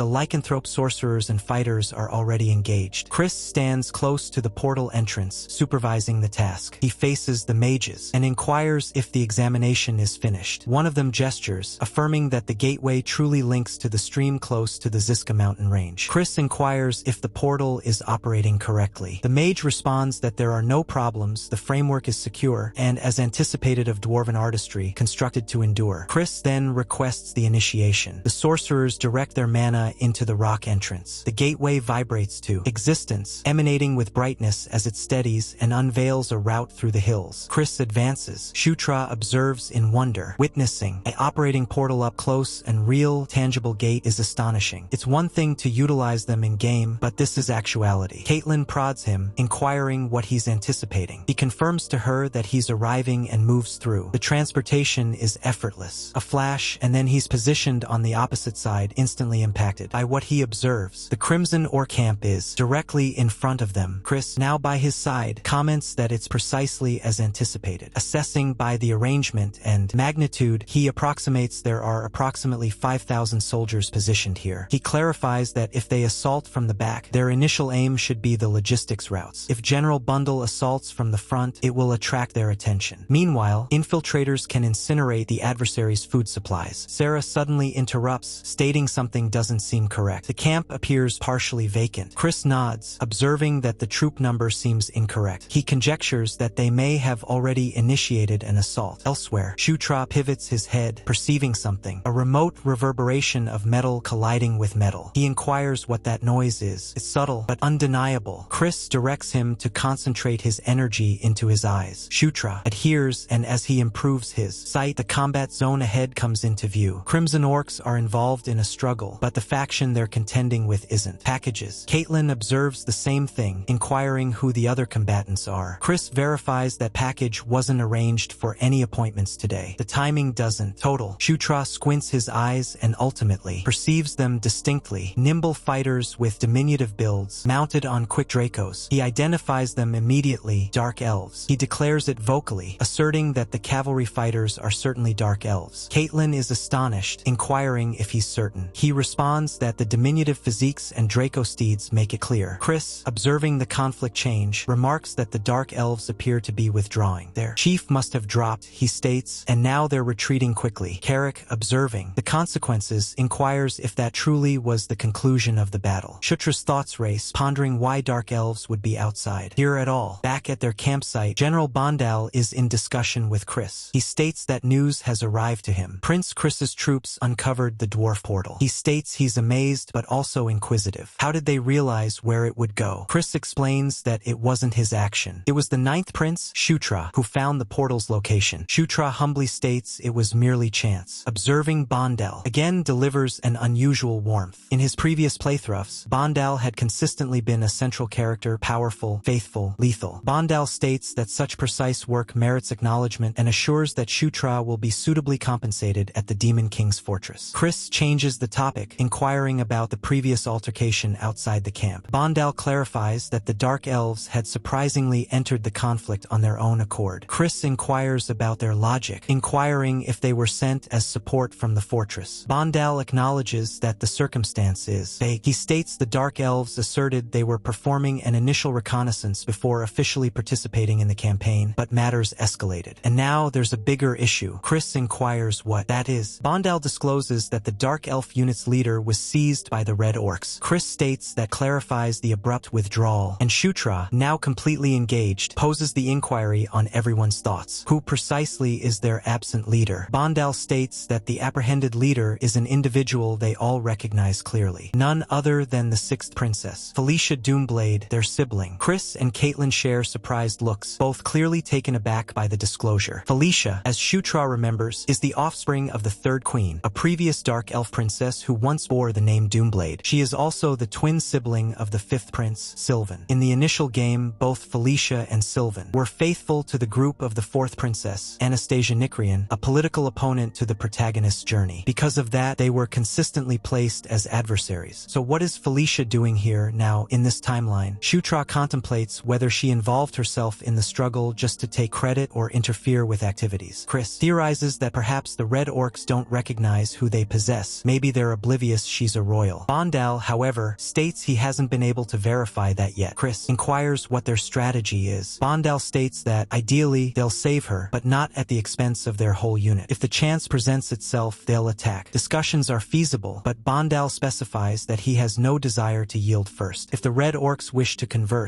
they'll need to take the initial step. Chris recognizes that and states he comprehends. Bondal mentions that he'll focus on collecting more information from his end and requests them to remain in touch if anything arises. The conversation concludes there. Chris pivots and comments dryly that their sibling has turned into a captive of war. Caitlin reacts with haste, asserting that if she's still living, then they must rescue her. Chris concurs in principle, but cautions her that trying a recovery could result in considerable setbacks. Caitlin dismisses the idea of abandoning her. She states that Felicia is their sibling and family is not discretionary. Chris hesitates before stating he comprehends, but he also observes that the circumstance is fragile. Shutra observes them, quietly attempting to comprehend the strain. There's something unvoiced between Chris and Felicia, something Shutra hasn't discovered yet. Outside, the evening atmosphere is dense with expectation. Lycanthropes advance in orderly arrangements, accompanied by green-skinned orcs. Within the canvas, the chiefs are assembled. Chris presents the ultimate strategy. He clarifies that General Bondal will confront the primary strength of the red orcs directly. While their focus is shifted, Chris's troops will initiate an unexpected assault from the back. The objective is to disrupt the adversary formations, generate disorder, and disturb logistics. Caitlin and Shutra will each guide their own teams with designated duties. Shutra requests clarification whether the mission encompasses saving Felicia. Chris states that it does, but not as the primary focus. First, they are to eliminate the adversary's food reserves and armory. Only then should they pursue a rescue, and if situations escalate, the directive is explicit. Withdraw immediately. They cannot forfeit more lives just for one individual. Caitlin tightens her fists, fury rising to the surface. Chris instructs her to stay quiet, reminding her that he is the superior officer. She retorts, blaming him for regarding Felicia as a burden rather than kin. He replies icily, stating he cannot permit emotional connections to endanger the objective. Shutra watches the trade, silently pondering if there's more between them than politics. Perhaps something private had occurred between Chris and Felicia, a dispute not recognized by others. Whatever it is, it runs profound. The evening comes in complete covering, the procedure beneath a shroud of obscurity. From the precipices surveying the red or campsite, Chris and the others observe. The faux camp is still operational. Even at night, sentinels patrol, flames flicker, and watchmen remain vigilant. Then, without notice, a huge blast rips through one segment of the camp. Troops are propelled into the sky as General Bondel charges in, directing a brutal direct attack. He bellows at his soldiers to eliminate them all, his voice resonating across the battlefield. Elsewhere, at Shutra's location, Carrick observes the signal and inquires if it's time to advance. They maintain their position momentarily, observing as orcs rush ahead like an unyielding tide. Bondel, after executing the initial blow, issues an instant command for all units to retreat. From his precipice vantage, Chris observes the withdrawal and acknowledges the commencement. This is their time. He faces his group and commands everyone into place. He reminds Shutra and Caitlin to adhere to their tasks, eliminate the provisions, and save Felicia if feasible. Then he issues the command. Attack. The second surge strikes strongly. The Crimson Orcs, already dispersed from the initial assault, are cast into disorder. Their formations waver. Their protections break apart. Caitlin yells for Shutra to remain vigilant. He advises her to do likewise. Opening his minimap, Shutra surveys the landscape, marking a route that traverses the least defended zones. He observes the most secure path and indicates their objective, the supply depot. He states they must act quickly and strike it first, because once the turmoil calms, their opportunity will close abruptly. Carrick barrels forward, bellowing that he'll rip through every single one of them. His enormous physique crashes into the front lines, slicing a route through red orcs like a living battering ram. One of the orcs responds with a brutal swing, targeted straight at Carrick's uncovered side. He understands too late that he won't be able to divert in time until something darts past him. A blade whirls through the atmosphere and crashes into the assaulting orc's head with precise accuracy. Carrick pivots just in time to observe Shutra dropping his arm, a slight smile developing on his visage. He states that it functioned more effectively than he anticipated. Carrick blinks and inquires when he acquired the ability to throw like that. Shutra shrugs it off, stating he gained the talent last night after attempting it once. Apparently, that was sufficient. Carrick nods, then motions toward the supply depot ahead. He states they found the food storage and inquires if they should set it ablaze now. Shutra responds that they should adhere to the plan, but his thoughts wander elsewhere. If Felicia is being kept close and they ignite fire to everything, there's a possibility she'll be trapped in the fire. They must locate her first. He swiftly opens his minimap and searches for indicators. He clarifies that NPCs with neutral alignment are typically color-coded, blue or purple. After a moment, he identifies her position. He gestures to Carrick to pursue, and the pair of them rush toward a nearby pavilion. Inside, Shutra declares that this must be the location. From the darkness, a voice summons out to him. He turns to see Felicia, bound and seated on the floor, gazing at him with astonishment. She insists to understand what the heck he's doing here. Shutra instructs her to remain motionless as he rushes over and starts operating on the chains. He clarifies that this location is about to ignite, and if she wants to survive, they must depart right away. All the while, he's contemplating tactically. If he rescues her now, she'll be indebted to him, a noble obligation that could yield benefits later. Felicia stays perplexed, still inquiring why he, of all individuals, is present. Once the chains fall, they make a dash for it. Shutra states they need to reconvene with Chris and Caitlin. Felicia, still regaining her breath, inquires if they genuinely arrived to save her. Shutra responds with astonishment, questioning why she'd question that. She informs him that he doesn't grasp how distant he is from the internal affairs. It's not that straightforward. Before she can expand, Carrick yells from ahead, foe reinforcements are flooding in. Shutra informs Felicia to remain near. She agrees but pauses for an instant, inquiring when he began utilizing her name so informally. As they dash, she observes a gleam of peril, an approaching projectile from behind. She yells a caution, and Shutra pivots just in time to absorb the complete impact directly through the back. Blood bursts from his mouth, and his whole body ignites in abrupt, enchanting fires. Carrick and Felicia shout his name as they observe in terror. His form is consumed, crumbling into a fiery pile. Felicia's respiration accelerates, anxiety increasing. One of the orcs rushes toward her. Before it can arrive at her, a fireball collides into the orc's visage, propelling it off its feet. Felicia spins, astonished to see Shutra standing vertical, once more advancing gradually through the haze. His form radiates dimly. He currently holds mana regulation level 1 and the flame projectile ability. A self-assured grin plays across his lips as he starts launching fiery missiles with swift accuracy, igniting everything in view. He chuckles to himself, stating this is precisely the strength he was wishing to discover: genuine sorcery, unrefined, explosive, and gratifying. Even at tier 1, the fire projectile incantation strikes like a meteor. Then, at the back of him, a freeze explosion bursts. Shutra rotates and observes a crimson orc sorcerer crafting another incantation. This moment, an ice bolt. He observes the missile form and notices its target directly at Felicia. She dashes toward him, inquiring if he's fine. Shutra nudges her aside just as the arrows fire, informing her to remain behind. In his thoughts, he claims that he can't allow her to get struck, not when he's the one who initiated all this. This battle belongs to him now. The darts hit. Ice bursts around him in a fierce blast, propelling fragments in all directions. As the fog dissipates, Shutra stands hardly vertical, an arrow lodged in his chest. His health meter decreases to 13 out of 95. He struggles for air, hardly remaining aware. One more strikes like that, and he's done for. Felicia rushes to him, swearing him for being such a fool. She insists to know who requested him to act the hero. Shutra observes her, entertained. He ponders if she's behaving like a Sonara or if she's truly worried. She snaps at him once more, labeling him the friliest among the siblings and questioning why he believed he needed to safeguard her. He grins, feebly, believing that her misinterpretation is benefiting him. He gazes toward the foe sorcerer, prepared for another assault, but discovers the orc slouched over, insensible. Felicia kneels next to him, inquiring where he acquired magic. Shutra understands she's far more powerful than he initially believed, and now she thinks he accomplished all of this for her. A gentle green illumination starts to radiate around his torso. She's mending him. Her hands glimmer as the enchantment permeates into his dermis, closing the injury. Shutra is astonished. He just acquired the heal ability, another skill to include in his expanding repertoire. He reflects that if he continues enduring assaults like this, he'll ultimately acquire all knowledge. He murmurs that her restorative magic is extraordinary, but it's to be anticipated from the so-called brilliant sorcerer of their era. Felicia inquires if he's feeling improved, if he can shift. Shutra replies he's fine now, thanks to her. She begins to question what he means by that, but before he can clarify, thunderous pounding begins begins to resonate through the cavern. They pivot in harmony, and what they observe sends a shiver down their spines. A colossal red-skinned giant bursts into sight, its stature enormous, its presence overwhelming. Felicia insists on understanding what in the world that is. Shutra recognizes it somberly. It's a blood ogre, a altered version, significantly more perilous than the typical type. Felicia inquires if they must pass through that to flee. Shutra verifies it. The ogre looms over them, growling and thumping its chest. They sprint, and Shutra, still oozing, still healing, ponders how in the universe he's meant to confront something like that this soon in the match. The gigantic blood ogre struck its fist into the soil, the ground fracturing under the force. A shockwave erupted outward, hurling the siblings through the air like puppets. The youthful prince staggered in astonishment, shocked by the beast's velocity. He considered it inconceivable that something so enormous could travel with such frightening rapidity. His sibling yelled that he had to divert it, assuring she would employ her magic if granted the opportunity. Anxiety surged in him as he insisted on knowing how he was meant to achieve that. The explosion propelled them both farther back, his voice shattering into a frantic shout. Yet, in that instant of terror, a thought hit him. He yelled to her to ready her incantation while he purchased her time, though she merely gazed back, unsure of what he intended. The young man summoned Carrick, who materialized at his side in a moment. He instructed the orc to prepare, just as previously. Rushing ahead, the prince conjured a transparent panel mid-stride, yanking open his stock. He selected the dwarf blade, reasoning that he should ultimately be able to handle it. A golden glow erupted as the weapon appeared in his hand, vibrating with luminous energy. The blade shone so vividly it appeared animated. He bent down, then propelled the blade into the earth. Golden energy burst outward in an undulating wave. Under the monarch's flag, he directed that force straight into Carrick. The orc bellowed as the atmosphere enveloped around him, enhancing his power and sparking his soul. Carrick's eyes expanded, astonished by the rush flowing through his body. Opposite them, the blood ogre's demeanor stiffened, realizing that its adversary had become significantly more powerful. Now encircled in golden illumination, the orc positioned his stance, declining to submit before the monstrous crimson beast. With a booming jump, Carrick propelled himself ahead and swung his armament with destructive power. The giant roared, confronting the blow with its rough instrument. Steel and bone collided, the force resonating like thunder as Carrick adeptly diverted the beast's strike. The combat zone trembled as the enhanced orc and the blood ogre engaged in a fierce conflict. Muscles stretched, earth cracked beneath their feet, each fighter refusing to yield. Meanwhile, the princess elevated herself into the atmosphere, her shape radiating with gentle pink illumination. Her gaze burned with resolve as she collected her magic. She released a focused surge of power, hitting the ogre's limbs. From behind, the enchantment exploded on contact, shattering its position. With a cry of agony, the creature faltered, its enormous shape falling helplessly. Carrick grasped his opportunity. He leaped high into the sky, overshadowing the defeated creature. His demeanor became serious as he announced that this lengthy and harsh conflict was ultimately at its conclusion. He plunged like a meteor, weapon readiness. The ogre's last shout divided the atmosphere as the blade penetrated its torso with relentless power. The golden energy flowed through Carrick's blow, quieting the creature eternally. When the dust settled, the prince strode steadily across the battlefield. Ease eased his expressions. He thought the greatest enemy in the camp had been conquered, but prior to him being able to relish the triumph, a golden glow burst forth around him. Astonished, he looked around as a clear window appeared before his eyes. The system declared his promotion. He had at last attained level 10. Another notification notified him that his distinctive protagonist buff had grown as well. Smirk passed his lips as he contemplated the new strength in his control. The system then disclosed an extra present, a dormant ability recently activated. Unveiling his gift box, he halted in astonishment. The prize was none other than the mythical stormtrooper effect. He pondered to himself that this must be the exact cliché where projectiles never strike the protagonist, and now, at last, he could personify it. The idea entertained him until the abrupt roar of a surging throng disrupted his contemplation. Scores of crimson orcs charged ahead. His sister jolted him back to attention, cautioning that the foes were approaching rapidly. The princess glowered at the approaching wave, her traits marked with anger and determination. She conjured a tempest, directing it to spin and rip through the lines. The prince held his position as the winds tore by him, amazed by her power. Within the tempest, he observed otherworldly butterflies fluttering, understanding that she was invoking a spirit. He remembered then that Felicia was born a soul wielder, a characteristic of her elven lineage, even the tainted dark elven sort. He observed her direct the storm as if it were animated, their adversaries helpless within its hold. Cunning idea sneaked into his thoughts. He pondered wondered if he could invoke spirits too, but his reflections concluded when a vivid yellow flare shot upward, bursting above the combat zone. The orc warriors paused, staring at the sign. Carrick requested to understand what it signified, and the prince clarified that yellow was the command to withdraw. A tangle of concern created in his chest. Someone someplace was in serious danger. Carrick requested instructions, and the prince instructed him to gather the soldiers and retreat. He then announced that he himself would search for their sister Caitlin, which left his faithful allies astonished. Carrick objected, demanding he join him, but the prince reiterated his command with decisiveness. At that instant, Felicia moved ahead. She stated she would accompany her brother, leaving Carrick in quiet. She proclaimed she loathed owing obligations and desired to reimburse him for rescuing her life. She included, stating that she also had incomplete commerce with the foe and aimed to resolve it. The orc fighter ultimately yielded, cautioning the prince to be cautious while he awaited. The young man consented without reluctance. As they sophisticated, Felicia inquired about the necessity to verify on Caitlin. The prince clarified that the withdrawal command had appeared dubious. She focused her gaze on him and inquired if he was genuinely concerned about their sister. He asserted that it was normal for siblings to be concerned about each other, though in his opinion he solely viewed Caitlin as a dependable partner. Felicia contemplated his response silently, her demeanor pensive and slightly doubtful. They pushed forward through the broken encampment, where fires and silhouettes danced under the frigid starlight. All around them, the adversary camp was descending into disorder. In another section of those fields, a swarm of crimson orcs bellowed with rage as they rushed at a solitary protector. Their aim was Caitlin, who held her position against the overpowering surge. Her stare stayed keen, her poise unflinching as she readied for the conflict ahead. She released a tempest of energy projectiles, stopping the initial wave of assailants in fierce flashes of illumination. Orcs howled as the detonations tore through their lines, yet numerous others rushed ahead. One threw a projectile at her, but she evaded it with effortless elegance. In reply, she summoned a radiant sword of pure energy, prepared to retaliate. With a solitary, powerful swing, Caitlin unleashed a crescent wave that sliced through multiple adversaries simultaneously. At that instant, the prince and Felicia reached to discover her positioned among the fallen. Relief flowed over him, a slight grin pulling at his lips as he recognized his previous worry had been unwarranted. Caitlin spun on them abruptly, insisting to understand why he had arrived instead of following the withdrawal signal. She gazed, genuinely baffled by his agitated clarification that he arrived to help her. Then Caitlin hurried ahead, tossing her arms around Felicia with a firm hug. She shouted her sibling's name, relief emerging through her collected facade. She confessed how pleased she was that Felicia had endured imprisonment. Felicia, stylish shaded rose, responded that Caitlin fretted too much about matters that were insignificant. The prince noticed the gathering with a slight grin, reflecting internally on how effectively they appeared to bond. He then looked at his map, swiftly observing enemy forces gathering on their location. A system window emerged, verifying the threat. He encouraged them to withdraw immediately, and Caitlin directed him to guide while she and Felicia protected the back. They arrived at a concealed gateway protected by allied orc warriors who had been anticipating their entrance. The ring beneath them shone vivid blue. As they trod upon it, the portal flaring with energy. Illumination enveloped them, transporting them far from the combat zone. As the enchantment diminished, Felicia inquired if Shutra had uncovered the gateway. Caitlin verified that he had performed an essential part. Carrick expressed his inquisitiveness, pondering openly how much the prince had transformed in such a brief period. His remarks bore the significance of authentic astonishment. Their elder sibling Chris stood awaiting as they appear, his expression serious and inscrutable. The wide-shouldered fighter shouted to his younger sibling, his voice resonating throughout the room. Caitlin enthusiastically announced that she had come back with Felicia securely in tow. Felicia saluted Chris, observing that it had been a while since they last encountered one another. He stayed quiet at first, gaze locked on her with a look impossible to interpret. Then, after some time, he greeted her return. Subsequently, he notified them that General Vandal's forces had also achieved triumph. Chris mentioned that the adversary had deserted the battle after observing their primary stronghold engulfed in flames. The prince reiterated the name with apparent bewilderment, prompting Caitlin to explain that Vandal was the foe's leader. Felicia inquired if your relative had capitulated, but Chris rectified her, stating that he had simply escaped and continued to pose a danger. The older sibling announced their upcoming action. Tomorrow they would attack another adversary unit before it had an opportunity to reorganize. After outlining the strategy, he faced Felicia and inquired how she had been seized. She asserted she had been examining ruins close by, heard the conflict of combat and was captured while attempting to offer assistance. Chris looked at her with clear uncertainty, his doubtful eyes revealing skepticism. Felicia inquired if he believes she's deceiving. Reluctant to yield, the strain between them intensified, their stares fixed in unspoken defiance, suggesting a complicated history neither desired to articulate. At last Chris disregarded the issue, stating that everyone was tired and ought to relax. Felicia acknowledged his words, and the siblings separated, each departing for a night of much-needed rest. Elsewhere in the encampment, the Allied troops relished their hard-earned respite, congregated around flames with joy and sustenance. The young prince, however, sat aside, his focus concentrated on the radiant system display before him. He examined his recently obtained abilities with intrigue, yet he confessed to himself that, despite all the enchantment at his removal, his most reliable weapon stayed his presence. His reflections shattered. When Felicia showed up at his entrance, she requested to converse with him, her tone calm and firm. He inquired what matter she could potentially have at such a late time, but she did not respond immediately. Instead, she merely remained there with a grave expression. Before uttering his name, her strides measured and intentional as she approached the bewildered young man. Then, without notice, she grasped the front of his garment and yanked him ahead. He halted, shocked into quiet, his brain incapable of matching her abrupt audacity. She bent nearer and made an astonishing demand. She instructed him to remove his garments. His face reddened as he faltered in incredulity, unable to comprehend her statements. She indicated serenely to his attire, reiterating her request without reluctance, displaying not the faintest discomfort. Still agitated, he inquired why she would desire something so absurd. Felicia explained in a calm tone, inquiring if he genuinely did not wish for her to tend to the injuries he had endured during combat. His eyes expanded with understanding, relief substituting his anxiety as her purpose finally became evident. She clarified that the therapy she had performed previously was merely fundamental care intended to stabilize him. Worried about concealed wounds, she insisted on performing a suitable restorative incantation, though he could not help but feel somewhat let down by the clarification. She then inquired about his unusual luminous physique, but he dismissed it, stating it was nothing more than a normal phenomenon. Seizing the opportunity, he changed the topic and informed her he had a request to make. He clarified that this request was something only she could offer, a playful glimmer shining in his eyes. Through her assistance, he managed to obtain 3 new skills: heal, heal poison, and heal illness. Once clothed again, he appreciated the catalog of new abilities with a victorious smile. By having her perform incantations directly on him, he had acquired them as his own. Later, his instruction commenced under Caitlin's guidance. She informed him that Beast Fist divided into numerous routes, and now it was time for him to acquire knowledge. She declared that he would begin with the werewolf technique, and as she articulated, a radiant azure insignia of a wolf emerged, representing the combat prowess of the lycanthropes. This style, she clarified, was the foundation upon which the more sophisticated Beast God Fist rested. Today's emphasis would be internal energy. Command. She directed him to shut his eyes and focus, and he complied, drawing his attention inward until azure and purple energy glimmered softly around him. With steadfast determination, he linked to his inner strength the energy flowing through his appendages like crackling electricity. He imagined it distinctly, his energy, the unrefined essence of existence, flowing through him. At its zenith, this vitality approached perilously near to the spirit itself, able to unite with it when compelled to. The boundary. Just then, a system notification emerged. He blinked in astonishment, reading the notification that declared he had obtained a new passive ability, Protagonist Physique. The explanation disclosed that it enhanced training effectiveness and provided new characteristics with every level acquired. Astonished, he understood he had just unfastened another overpowering, cheat-like capability. He compared it to the formidable passives of his competitors and realized that his own talent was equivalent, if not superior. The ability developed, constantly evolving and incorporating new skills each time it progressed. A self-assured, nearly malevolent smirk spread across his face as he envisioned the opportunities. He tightened his hands, relishing the surge, certain this was the genuine sign of a hero. Caitlin's piercing voice reprimanded him, chastising him for allowing his thoughts to drift. He swiftly expressed regret, and she reminded him it was time to proceed with the lesson. He consented enthusiastically, channeling his energy until a system alert confirmed he had attained Beast Fist Level 1. His sibling was amazed, stating that he had perfected the basics with impeccable accuracy. The prince scrutinized his radiant hands, the power palpable, like grasping a tool crafted of sheer determination. But before Caitlin could continue, a lycanthrope soldier burst in, urgency etched on his face. He conveyed that a